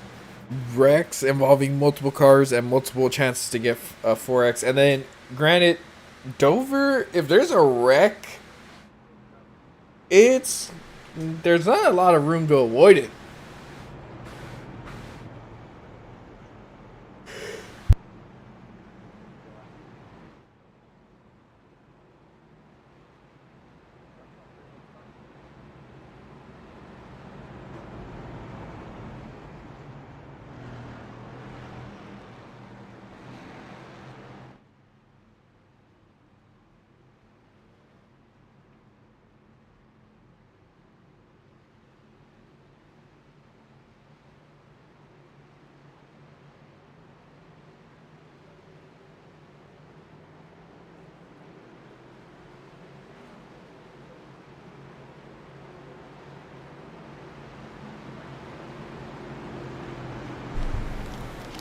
So 54 chooses the outside once again.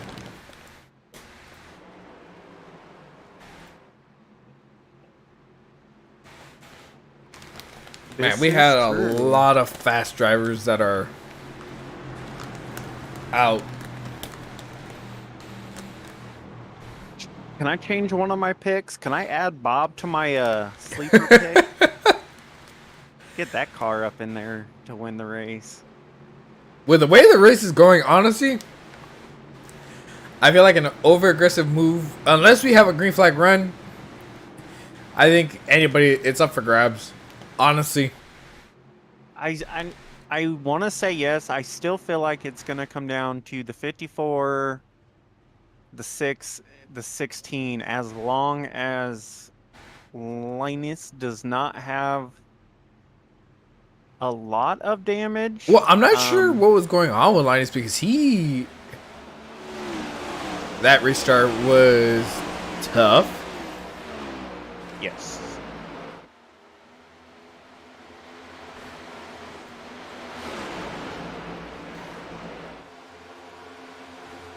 Because, I mean, Angel is able to run up there, so I don't see why Ooh, Steven and up there. Steven and Marcus almost made contact. As we got Brian in the chat saying go 54. You're going to end up losing your job, Brian. Brian, I'm picking the 54 to win.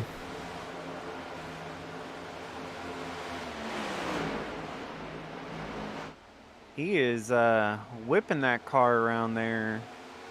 Yeah, he is.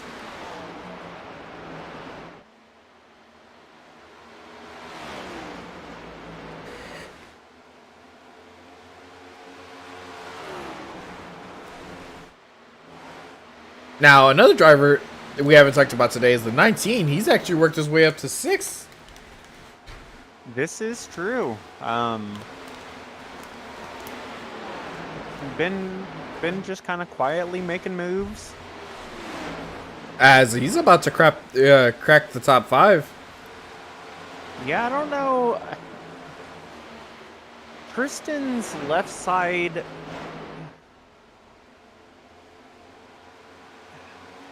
I don't think left sides was a smart idea.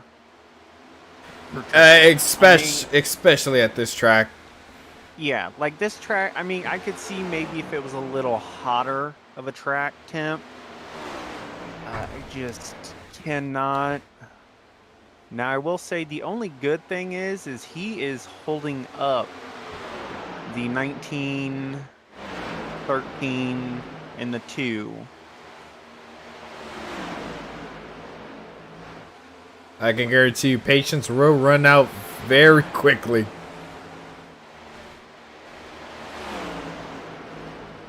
'19 should be able to get a run off of this corner.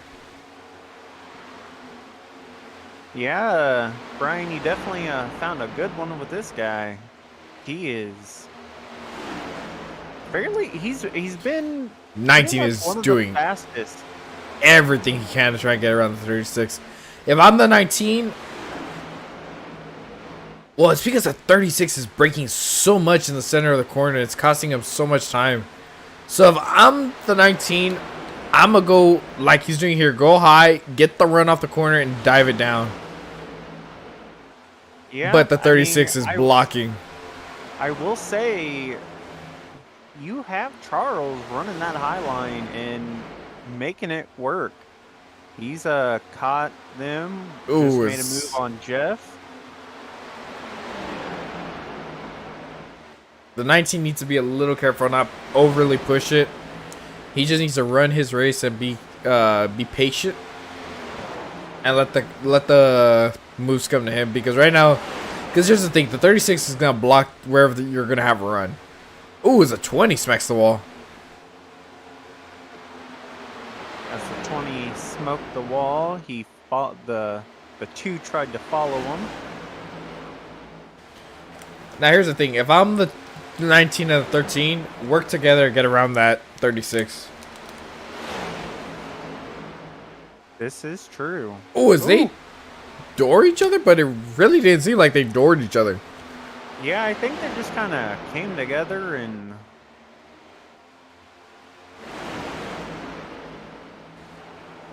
As Linus is right there as well. I think, yep, Mark is finally going to be able to clear him.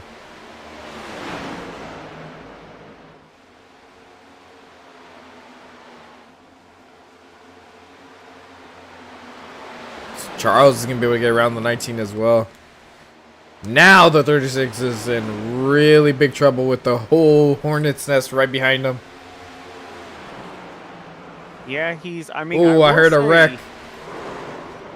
Yep. 23 I see is involved. And 78 of Bob. No. It looks like Bob got a little. Nope.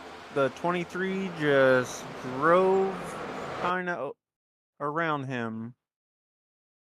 Here, let's see. Car chase. Don't know if Bob came up at all. Well, I mean, either way, there's not a hole for that 23 Yeah. to fit. Yeah, I just looked at it. Yeah, I don't know exactly what he's thinking. Unfortunately, the 99 has been disqualified. Well, I saw somebody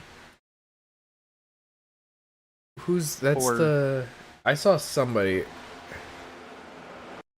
The 99, what is it? Yeah, he got it. He got into the 15, and that was the final 2x he needed. Now the 23 is a 2x. Not even a 2x. He's a 1x away. Downside is that ended up collecting the 22, which had a very, very good run going on.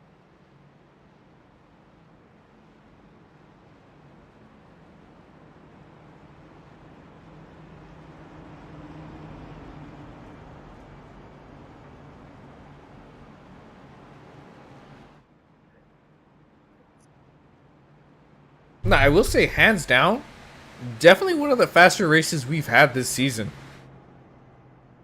This is true.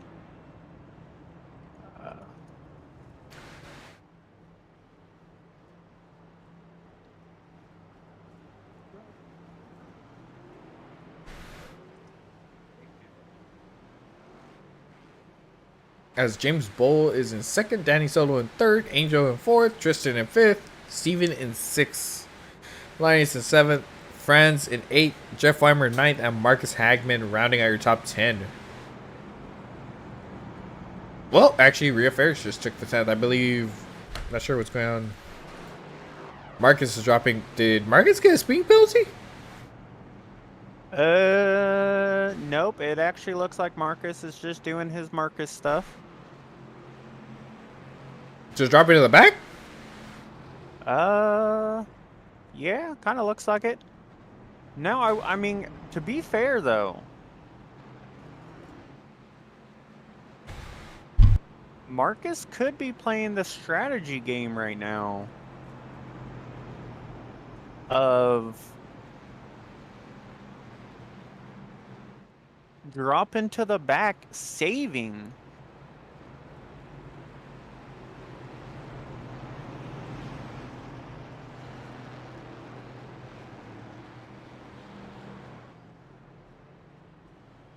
Yes, sir. Mr. Marcus Hagman is back.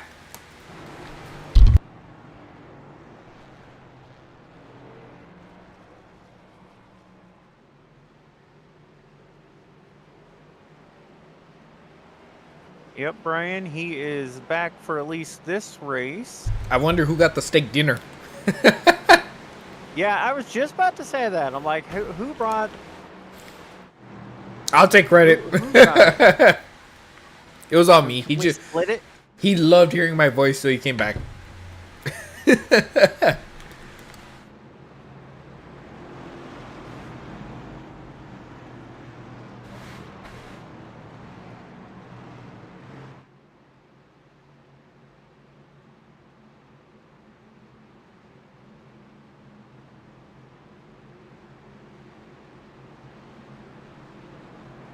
As we are getting ready to go green, I believe I might need you to cover this just a little bit as I take a quick phone call once we go green.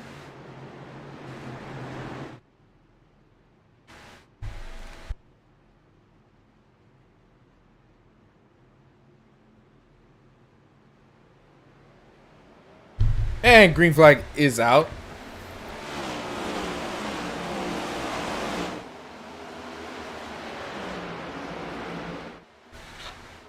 Unfortunately, the 22 has also been DQ'd now.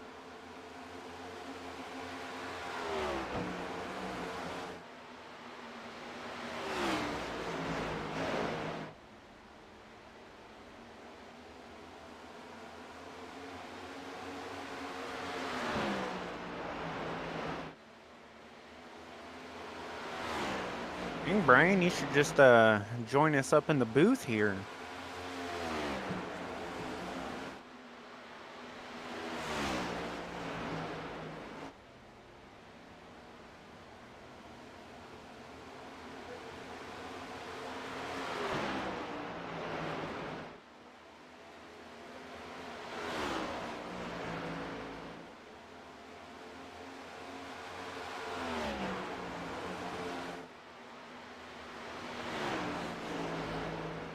Alrighty. As we see, kind of a split going on between the top three.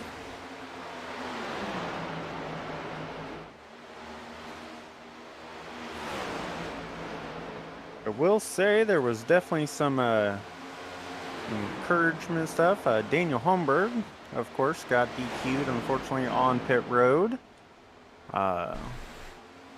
It did look like the 23 got loose again, smoked the wall.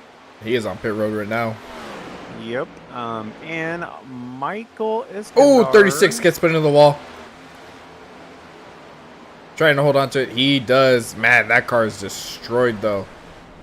Yeah, I was about ready to say before you came back, he actually had some damage in Ooh, he just slides up in front of the Joey. Yep, that mains. was definitely not a smart.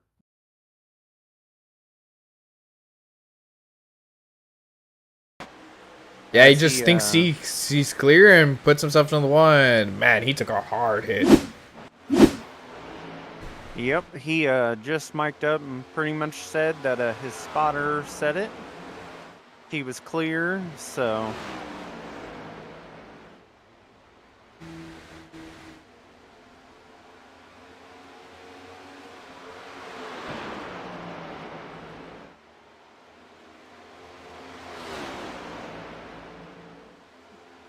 now I will say Rodrigo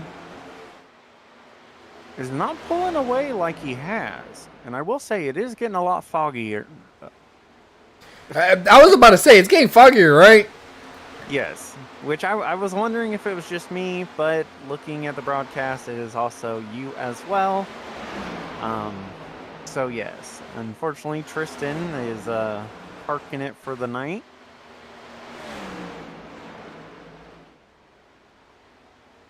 I was about to say, it is getting pretty foggy because right as they exit the front stretch, it's getting harder to see.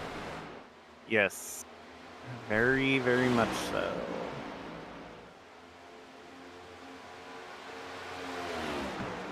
Now, I will say it's not too bad. Inside the car, you can definitely tell it is a little foggy.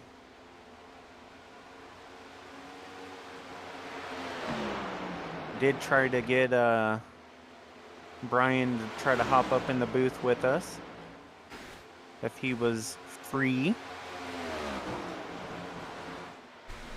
Ooh, as we got a car smoking the wall, Joey Main.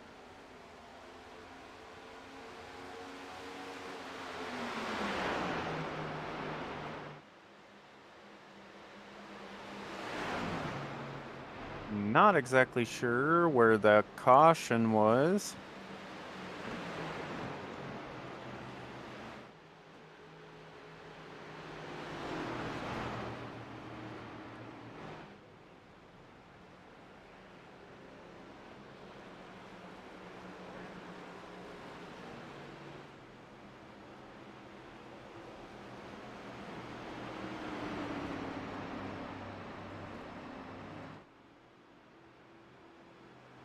As listening to the radio chatter, apparently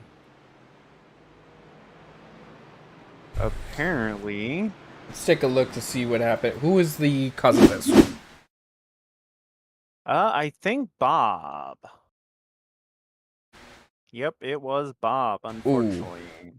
Actually, I want to say that might be a little bit on Casey. If it was Casey, normally, then yes, it was Yeah, hands yep. down on Casey. He got scared of the wall, came down, and he got like sucked into the 78. And that was that wreck. Unfortunate for Bob.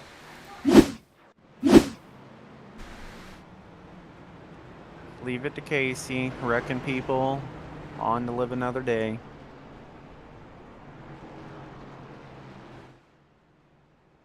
I will say, as they were going down the track, James Bowles mic'd up. Definitely thought there was a stuffed possum on the track.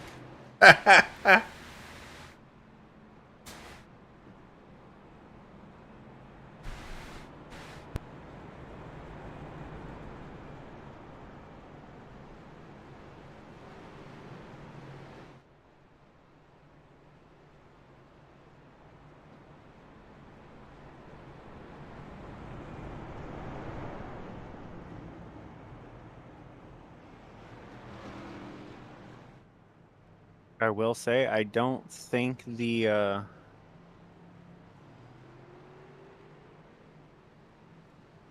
don't think iRacing would throw possums on the track, but you know what? We've seen weirder things.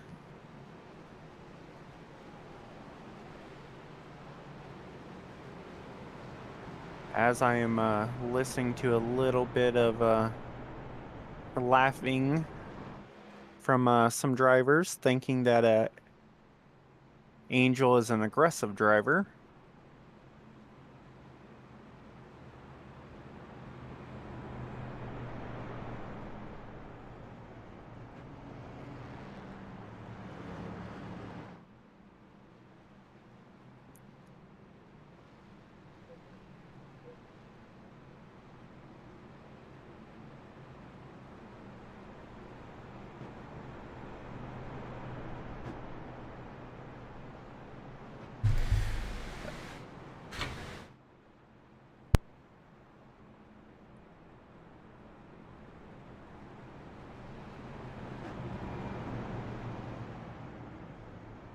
I will say Isaac and Rhea are both up there, 4th and 3rd.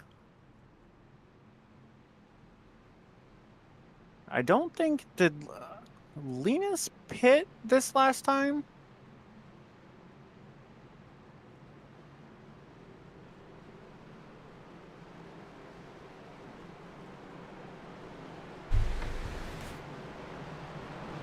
Let me see. We got 38 laps. It should be. Ooh, Rhea Ferrier's in 3rd. Isaac Wilson Yes. too. He's in 4th. Yes.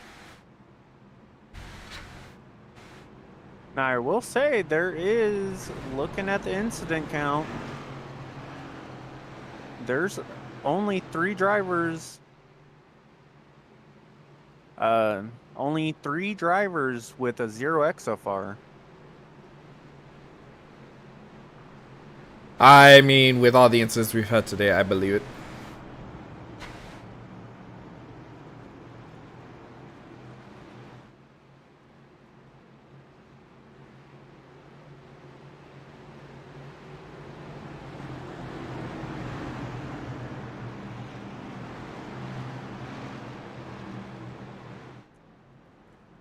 As we got Bob up in the chat. Green flag, man, that is a messy restart. I don't know if Rhea remembered where the little pedal was on that restart. Ooh, as people are all over the track. Ooh, look at the 19. Moving his way up to 2nd.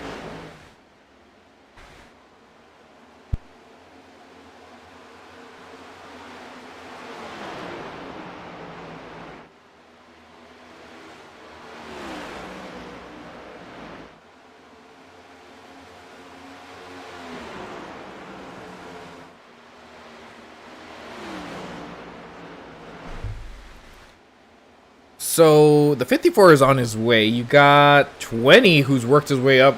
He was involved in some, he had some damage regarding hitting the wall and things like that. He's worked his way up to 4th. But he is a 4x away from being DQ'd, so he has to take it a little easy. Angel's working his way up there. Danny is as well. Oh, boy. Okay. Let's take a look and see what happened on this one. Looks like the 11 just... Is that the 15? Yep. The 11 and the 15 got together. Scared That ball was again. neck code, though. Because even from the front, you could see that there was a gap. Yeah, definitely netcode, but Netcode's I been mean, real bad. What? Man. unfortunately, it does look like Steven got involved as well.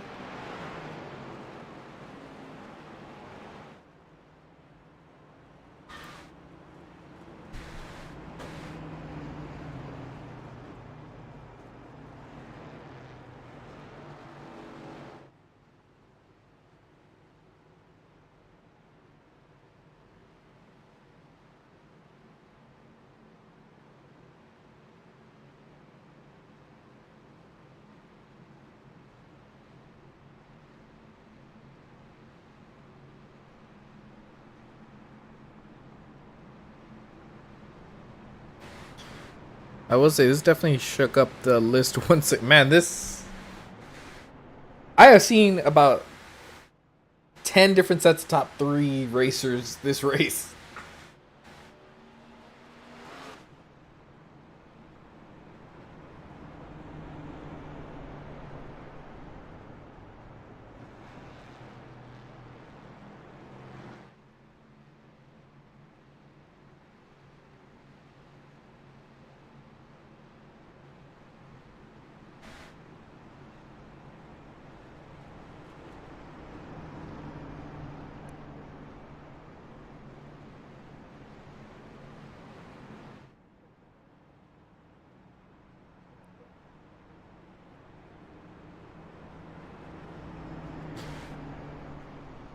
So,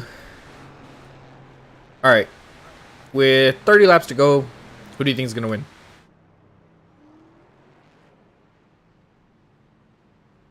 You know, I'm changing my dark horse to Rhea. Rhea's always good at this track. She really is. The 16, 54, 6 are going to be really hard to beat. The 19 has been fast, but little inconsistent. Charles is fast, but how aggressive is he going to want to push? Danny could possibly get up there. I'm still gonna go with Marcus as my number 1 pick.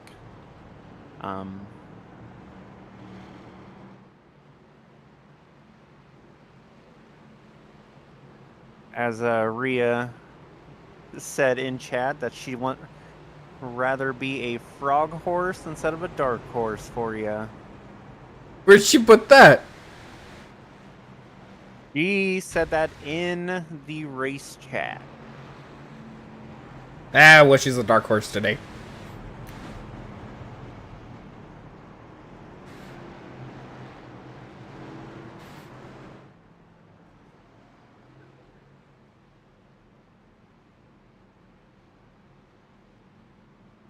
It should be, I mean, with 30 laps to go.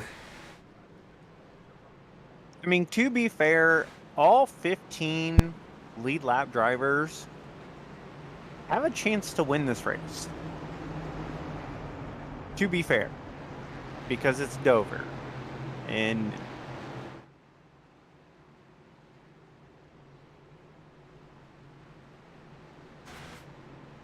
Yep, as we're about getting ready to go green.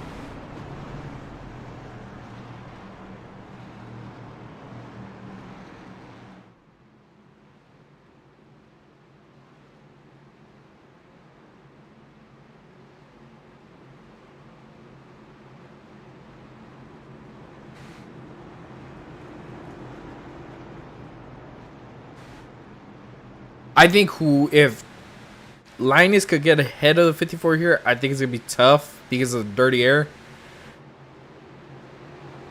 I want to say yes, but man, that 54 launch is super good.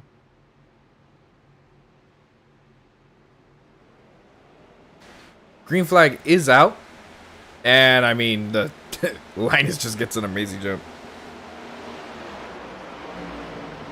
Now, I will say, as long as we don't have a restart with a Jalen Francisco issue, should be pretty decent.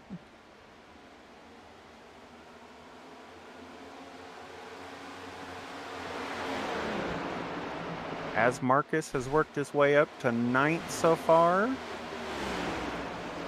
Danny looks like he is blinking on my screen every once in a while. He's been doing that all. Doesn't ever affect him though, so you know what? Kudos to you.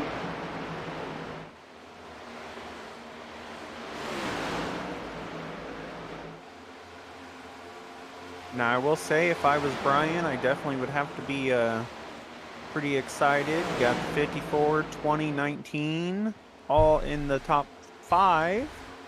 along with the 45 in the top 10. So got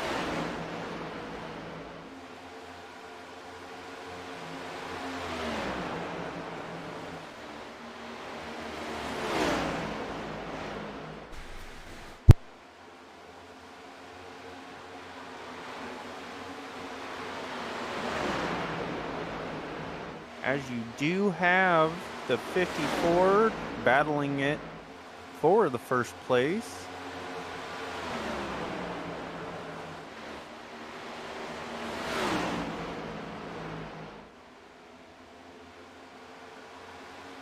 And as I say that, Danny makes his way around the 19. And we have a new leader, the 54. Brian, I'm telling you, man, that you better step up your game if you want to keep your ride.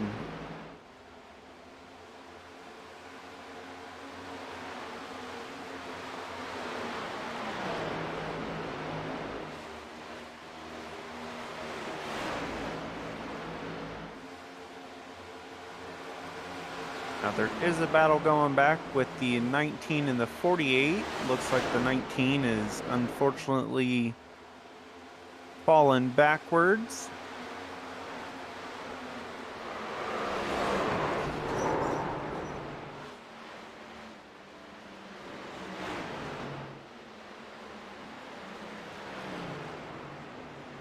As they were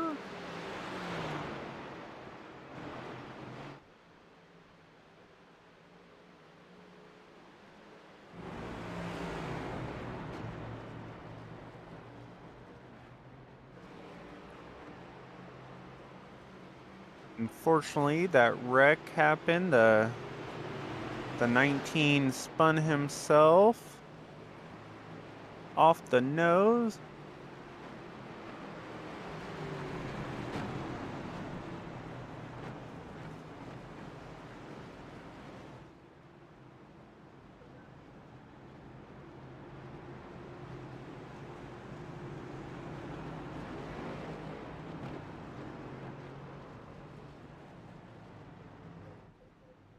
Does look like everyone's coming down pit road except for James and Marcus. James, don't know if that was a smart idea. Marcus, I know how you drive. I'm sure you probably are going to be up there. Looks like George, Isaac, all did not pit.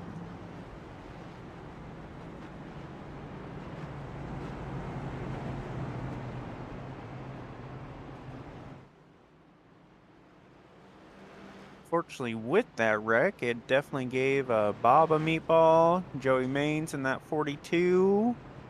Mike Eskandar, unfortunately, got DQ'd on that one as well. Also gave the 19 a meatball. Does look like the 19.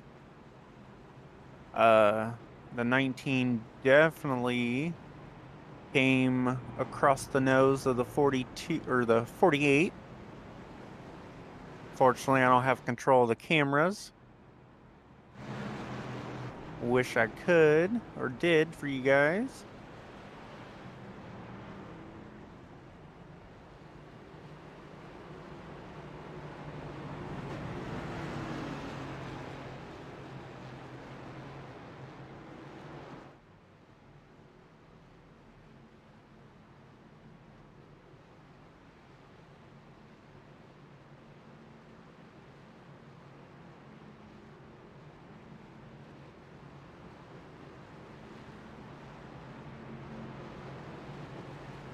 Now with that, people pitting, does look like your new leader is going to be James and Marcus, the number 11, which have not talked about a lot today. Quietly worked his way up. Alrighty. He did miss a wreck. The 19 wrecked himself over the nose of the 48.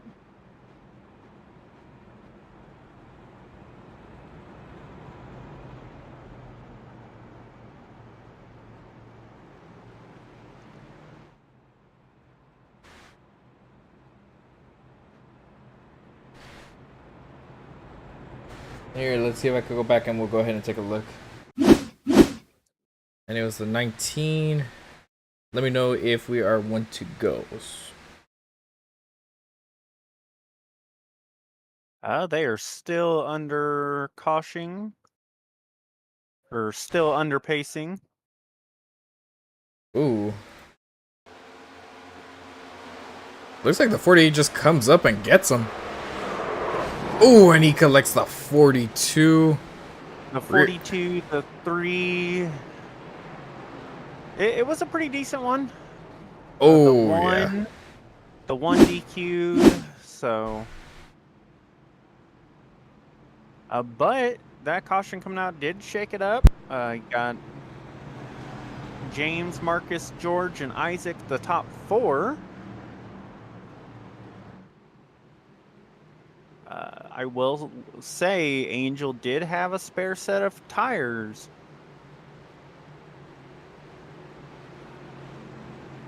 Those tires will come in handy, guaranteed.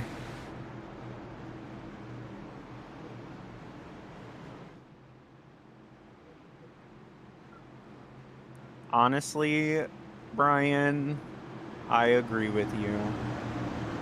Definitely should actually be driving the 11 Toyota to bring that full hack around. As the 11 does not go at all.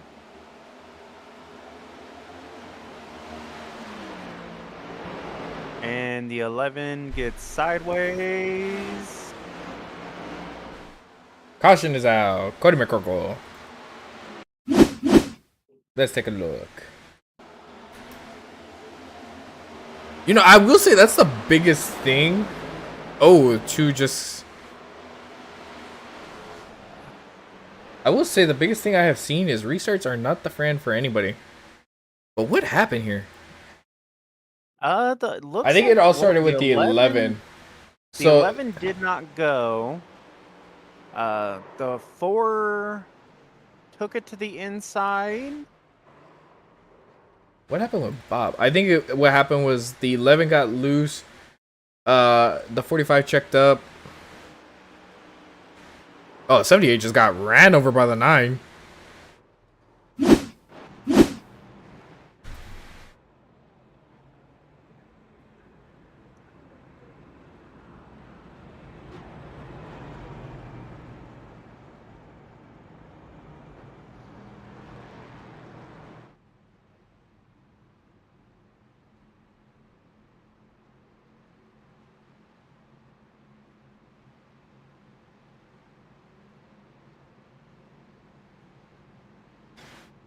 James Bull's still your leader.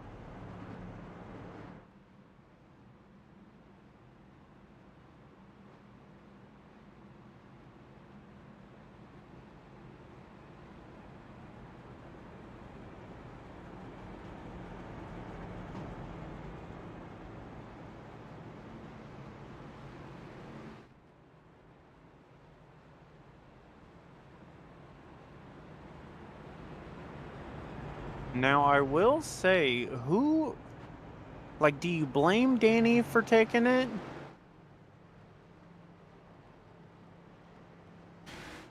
No, I don't know. I think the biggest issues here is the restarts. When you have such a bad restart, you set yourself up for some moves to be made.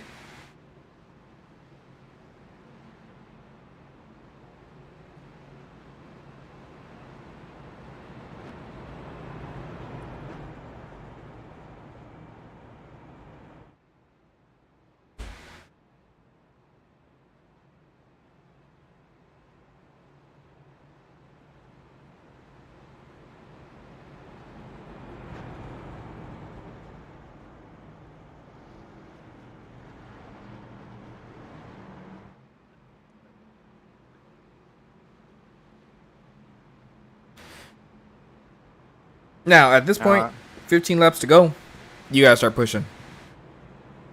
Especially if you have fresh tires. That you do. I will say, I know if I was Angel, definitely be wanting that green flag race or green flag laps going, especially with him having fresher tires. Besides the 54. But here, I just need to know if it goes green to the end, will James have enough to hold off Marcus? That's gonna be a tough task.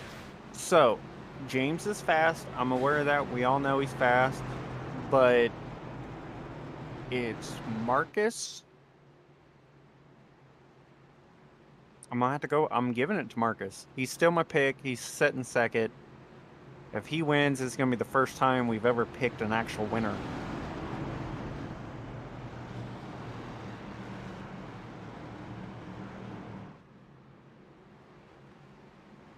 Or will Isaac get his first cup win? There is no line to go below, so he could do it. Get on the bumper. Honestly, this whole restart right here, well, I mean, the 54 is there too. I really think some over-aggressive driving is going to be happening, and get ready for a massive wreck.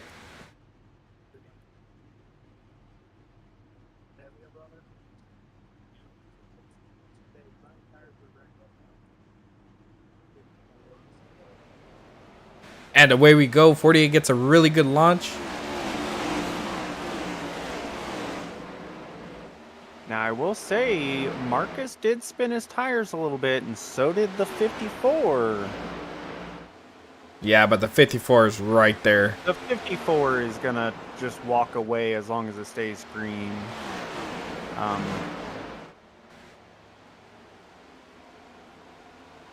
As...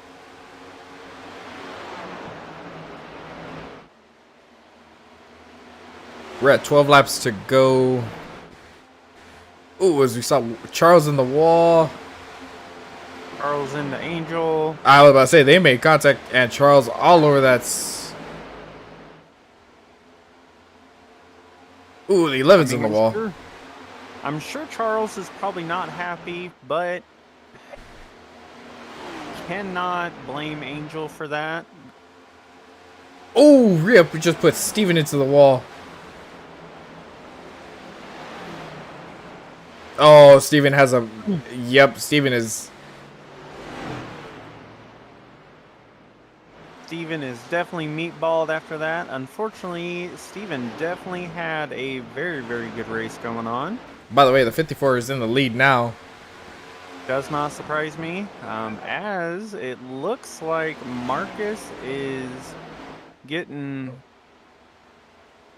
fought by, looks like we got the 3 normal Swedes up there.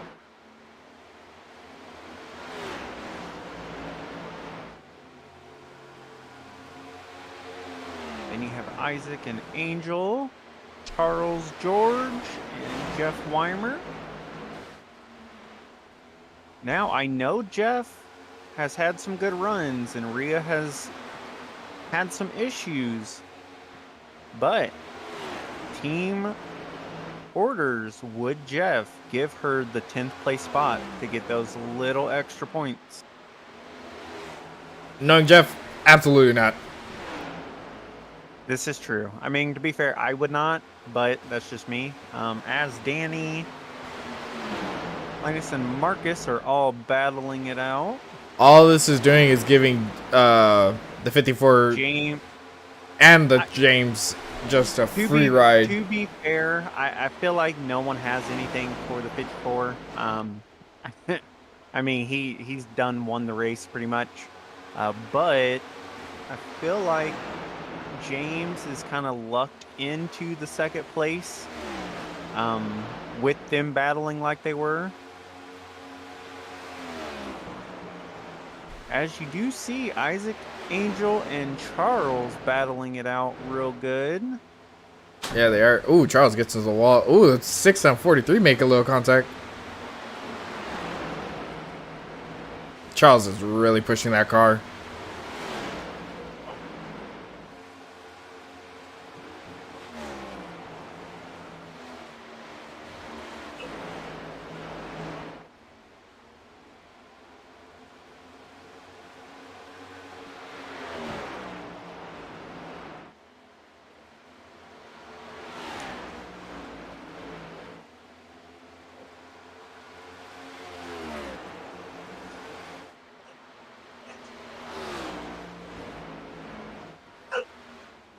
Now, does Danny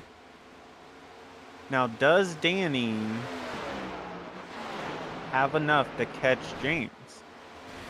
I don't think so, but we are coming to 2 to go with once the 54 gets to start finish line. So I wonder if some of these guys in the back are gonna be more aggressive. The only ones that can truly be aggressive is Charles and Isaac trying to get to Marcus. But I mean, the 54 is in a legal zone. Unless there's a caution, I mean, nobody. If a caution comes out, honestly, it's Rodrigo's race to lose because that outside gets an amazing start. As Jeff's making the move on George in that number 11 FedEx White car. flag is out, and they enter turn 1, and I honestly don't think anybody has anything for Rodrigo unless he messes up a corner. But honestly, he's been too consistent all day long. To be fair, he could honestly just walk the car home. As Isaac goes for a pass on Marcus, and Charles tries to pass Isaac. And he didn't get. I don't think he got him. I think Isaac squeezed it out barely. Yep, Isaac got it. 54-1. That was A pretty good finish, but for 6th, 7th, 8th.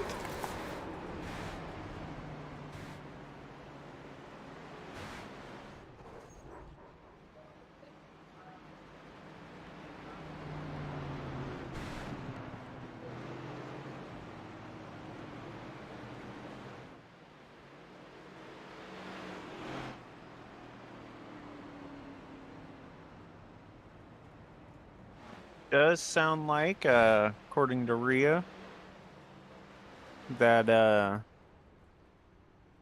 we're having a translator come in to help us with the 54. Well, that is actually indeed very useful. We're waiting on 3rd place Danny Solo.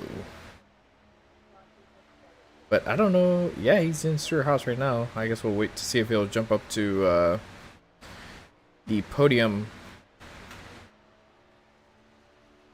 You know what? Instead of that, we will just throw him up here. You said it was Danny, right? Yep, Danny Solo. Okay, All right, we're Danny. just gonna throw him up here. You got a copy? Yeah, I gotcha. Well, congrats on the 3rd place finish. It was hard to see you all out there with the dang fog. Was it was that playing a little bit of a factor, or was it more of the fact that it seemed like nobody could get going on restarts? Yeah, I mean the fog wasn't really noticeable. Like you could see it was there, but not a factor at all. I would say. I was more scared of it going dark again, honestly, because it just looks so much darker with it out there. Yeah, the restarts were hard. I don't know. No one got it going. Me neither. Especially on the inside. Like I started second on the inside at one point, and you just can't go. Yeah, I mean, all day we were noticing that I think it has to do with the banking and what's it called? Just overall, the restarts, you would see a big old gap happen on the inside while the outside was able to get a solid restart. Now, I feel like the temperature was also a great factor in that, with it being colder compared to what we're typically used to seeing at Dover. Oh, But, yeah, it was super cold here. Overall, how was the racing, and what were your thoughts about the race? When we were going green for a bit, it was pretty fun. You could have some battles here, but with just being restarts over and over, it's always kind of, you're just expecting to die every single restart really because of the chaos. I don't know if there's so much to say about it other than it could have been a lot more fun, but I guess it could have been a lot worse also. Now, I know. Okay, we saw you were blinking the entire race. Was that happening on your end as well, or was it like, because to be honest, I think it was a server, just because we had a lot of netcode contact going on all race long. Was that something you were experiencing as well, or? No, nothing I've noticed on my end. I know I usually blink out a lot, but I never see it myself because it's usually just for a pretty short amount of time. But I didn't notice anything now, and I haven't really looked at any of the contacts. I can't tell if they were netcode or if they were fairly legit. Also, of course, racing over from Sweden, it's also going to affect with ping and stuff. So it's pretty hard to tell if there's a difference or not than what I'm used to. Very true. Now, do tell us, what was your preferred line this race? Because we saw quite a few different lines people were running. What was your preferred line? I don't know if I had one, honestly. I was just racing, really just trying to get some kind of clean air and just basically just running whatever the guy in front of me is not running. I did go I guess I went for a lot of late apexes. Felt pretty good. As long as you don't have anyone right behind you just sending it, it's pretty fine. Fair enough. Well, we appreciate you taking the time to talk to us. Is there anybody you'd like to shout out?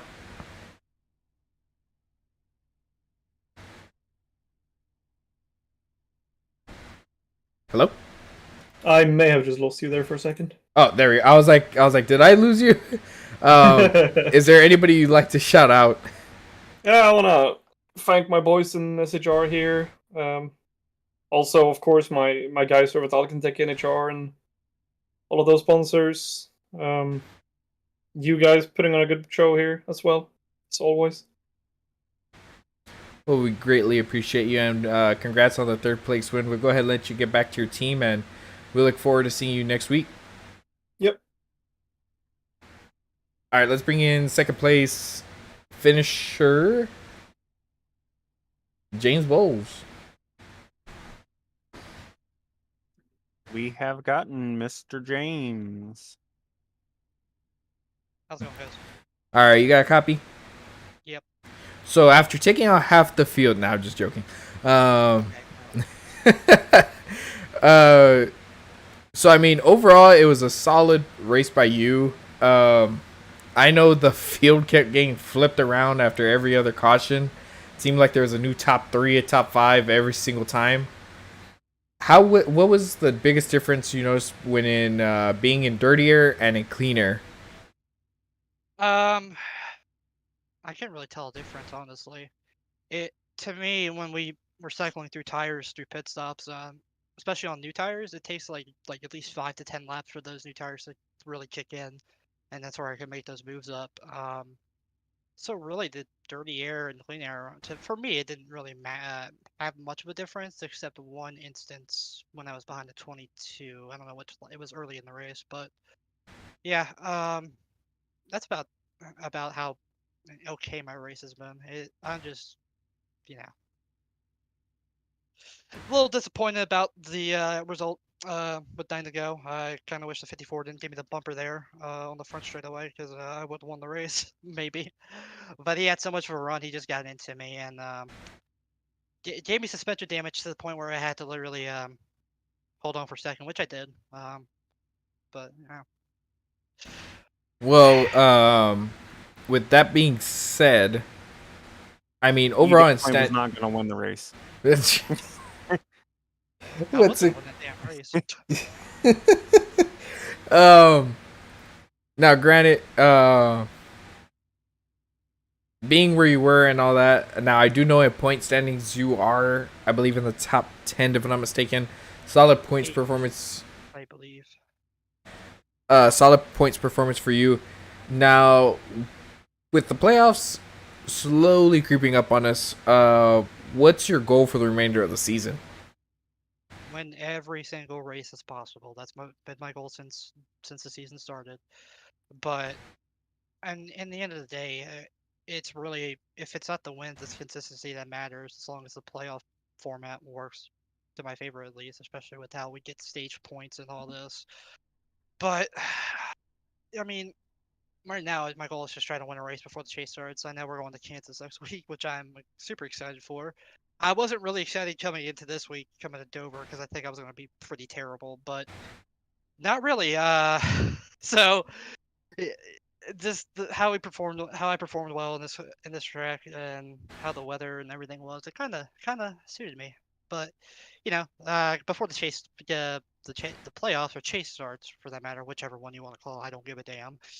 Um, yeah, just get a much top 10 finishes, top 5 finishes, and if a win before the regular season closes out, that'd be awesome. Well, once again, congrats on the second place finish, and we look forward to seeing you the remainder of the season. Hopefully, you get some wins and some more top 3 finishes, so we could talk more. Is there anybody you'd like to shout out? I have a few apologies and a few shout outs. I do want to apologize to Isaac Wilson. I got it. I was battling with him before the end of stage 2. And he was on the outside of me, come on the exit too, and I might have just wiggled a little bit too much, and I got into his front quarter panel when he was on my inside, and he got into the inside wall. So that wasn't intentional. Like, that was totally an accident. So Isaac's listening. I do apologize. I do want to shout out to the HMS guys, Steven, and Steven ran pretty well, I think. He finished like, where did Steven finish? Steven finished like 14th, 15th. 14th. He did run good till Rhea took him. Oh, wow. Damn. That sucks. So yeah, shout out to Steven and all the HMS guys. It does suck that Jalen got taken out early in that race. I thought he was going to be a contender, and he missed out on a pretty good race. So shout out to you guys for putting on the broadcast. Shout out to Rhea and everyone else. So yeah, on to Kansas, so you get another top 3. Well, alrighty, James, we appreciate you taking the time to talk to us, and we'll go ahead and let you go celebrate with the team, and we'll talk to you next week. Yep. Okay, now I'm going to bring up both people.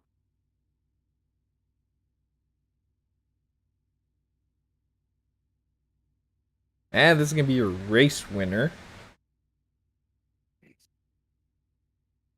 Alright, y'all got a copy? Yeah, I heard, but I don't know what you are talking about. Sorry, I didn't catch to say to Rodrigo. Sorry, guys. No, it's okay. I just said, seeing if y'all could hear me. We appreciate y'all taking the time to talk to us. Now, the 54 was definitely the dominant car out there today. Hands down, was definitely the fastest, most consistent.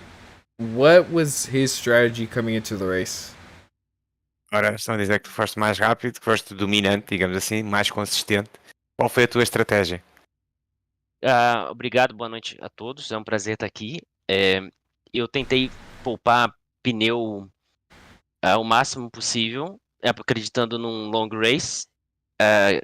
Teve só uma, foi quando eu consegui abrir do segundo colocado, mas depois foi tudo sprint, foi tudo corrida curta, Ricardo. E aí eu comecei a entender o ritmo do pessoal e comecei a acelerar mais. So he was saying that the strategy was to save tire for the long run. He says that it was only one long run, and then it was like a sprint, and he was catching up with the guys, knowing the pace and forcing the rhythm a little bit more. Fair. Eu queria agradecer a todo mundo que me aceitou aqui na liga. Eu queria pedir desculpa ao segundo colocado pelo toque, foi um erro meu, mas eu tentei correr da maneira mais limpa possível, e essa corrida aqui da Cup foi, mesmo com bastante bandeira amarela, foi ótima. Eu agradeço a todo mundo, em especial a Ria e ao meu amigo Roberto Mota e ao meu tradutor Ricardo Machado. It was thank you all for the present that you have him here, and Ria and you all. I think you all guys understand the names, but also wants to excuse for the P2 because of the bump. You explained me right before we were here that he was trying to fight him with a clean way, but because of the pink, the car wobbled a bit and he didn't have the notion of where the car was, and at the finish, unfortunately, oh, the word didn't come out. Sorry, and hit him. So I think you guys understand. Sorry for my English, a little bit rusty. Oh, you're good. We understand. Yeah, I mean, 48 is a buddy of ours, Mr. James. But overall, I mean, it was a good, solid finish. A little bump never hurt anybody, but we appreciate you the kind words, and we appreciate you taking the time to race with us. What's it called? Continue. Sorry. No, it's all good. Overall, we look forward to seeing y'all race with us more often, and we hope we all have more success throughout the season. Eles estavam a dizer, tipo, agradecer umas palavras e a questão é que o P2 é assim, pá, é um front finisher, ou seja, acaba sempre mais à frente e é consistente nesse tipo de resultados, e um pequeno bump não faz mal a ninguém. E agradecem a tua presença aqui e o tempo que dispensaste por ter vindo à corrida. O prazer é todo meu, muito obrigado. He thank you all, and it's his pleasure as well. Alrighty. Well, is there anybody y'all like to shout out? Ricky? Sorry, I didn't catch. It was with us. I don't. Oh. Sorry. No, it's all good. Sorry. Is I there? didn't catch. Well, hold on. I think that's difficult. It's kind of difficult for me for trying to catch up and not seeing anything else. So sorry, guys. I'm trying to do my best as well. No, it's all good. I think it's a little issue on my end as well. Can you hear me?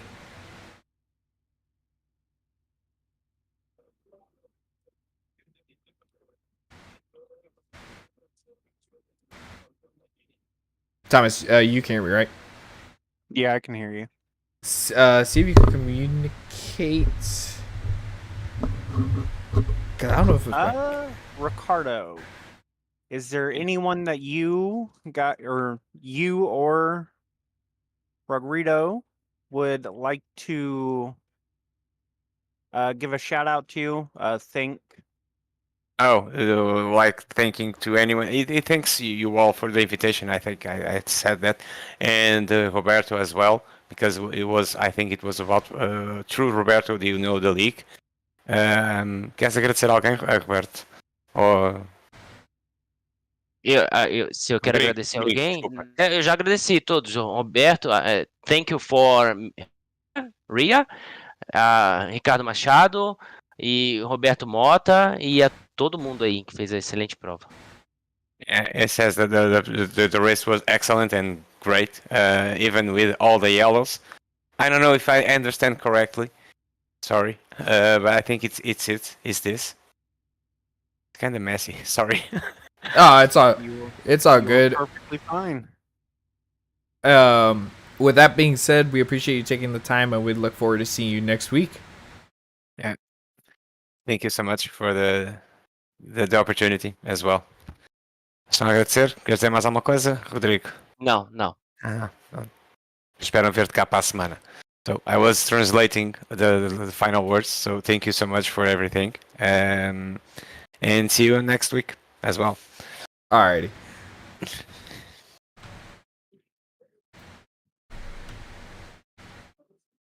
Alright, with that being said, that's going to cover our race broadcast for today. Let's go ahead and go over the final results. First place is Rodrigo Novas in his debut, winning the race in the 54. James Bowles in the 48, taking second. Danny Solo in the 4, taking third. Linus Brostrom in the 16 was a dominant car all race long as well. finishing 4th. Angel Hernandez was able to pull off a top 5 in the 6th. Isaac Wilson in the 43 having a solid race, finishing 6th. Charles Robertson, you saw them battle it out towards the line, finishing 7th. Marcus Hagman in his return, finishing 8th. George Kovacic in the 11th, finishing 9th. Jeff Weimer in the 2, rounding out your top 10. Rhea Ferris, she had a solid race, finishing 11th in the 12. Rosa Laszlo in the 9, finishing 12th. Cody Mercorco in the 45, finishing 13th. Steven Sear, he was having a good race. Unfortunately, he got put into a wall and finished 14th. Bob Wyckoff in the 78, finishing 15th. Casey Tomlinson in the 3, finishing 16th. Franz Brett Snyder in the 19th, finishing 17th. He was having a good race, and unfortunately, he got wrecked. And Ricardo Machado in the 41, finishing 18th. Next up, we got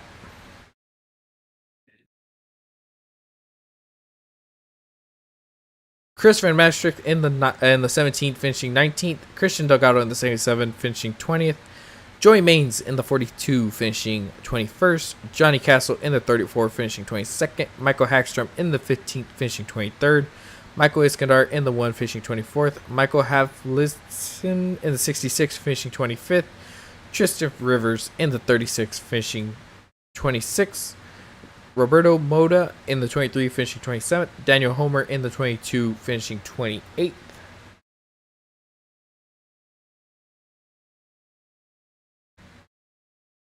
Mark Gonzalez in the 99, finishing 29th. Eugene Thorne in the 21, finishing 30th. Jake Grout in the 31, finishing 31st. Blake Lothian in the 14th, finishing 32nd after getting involved in that major wreck. Hermie Sadler in the 25, parked it and finished 33rd. Austin A. Cook in the 84, finishing 34th after getting put into a wall. Jalen Battle in the 24, finishing 35th. Joe Gralva in the 51, finishing 36th. Joshua Grasso in the 38, finishing 37th. Robert Rowe in the 50, finishing 38th. And Zachary Taylor in the 8, finishing 39th. Now, folks, that will do it for us today. We look forward to seeing you next week. And as always, have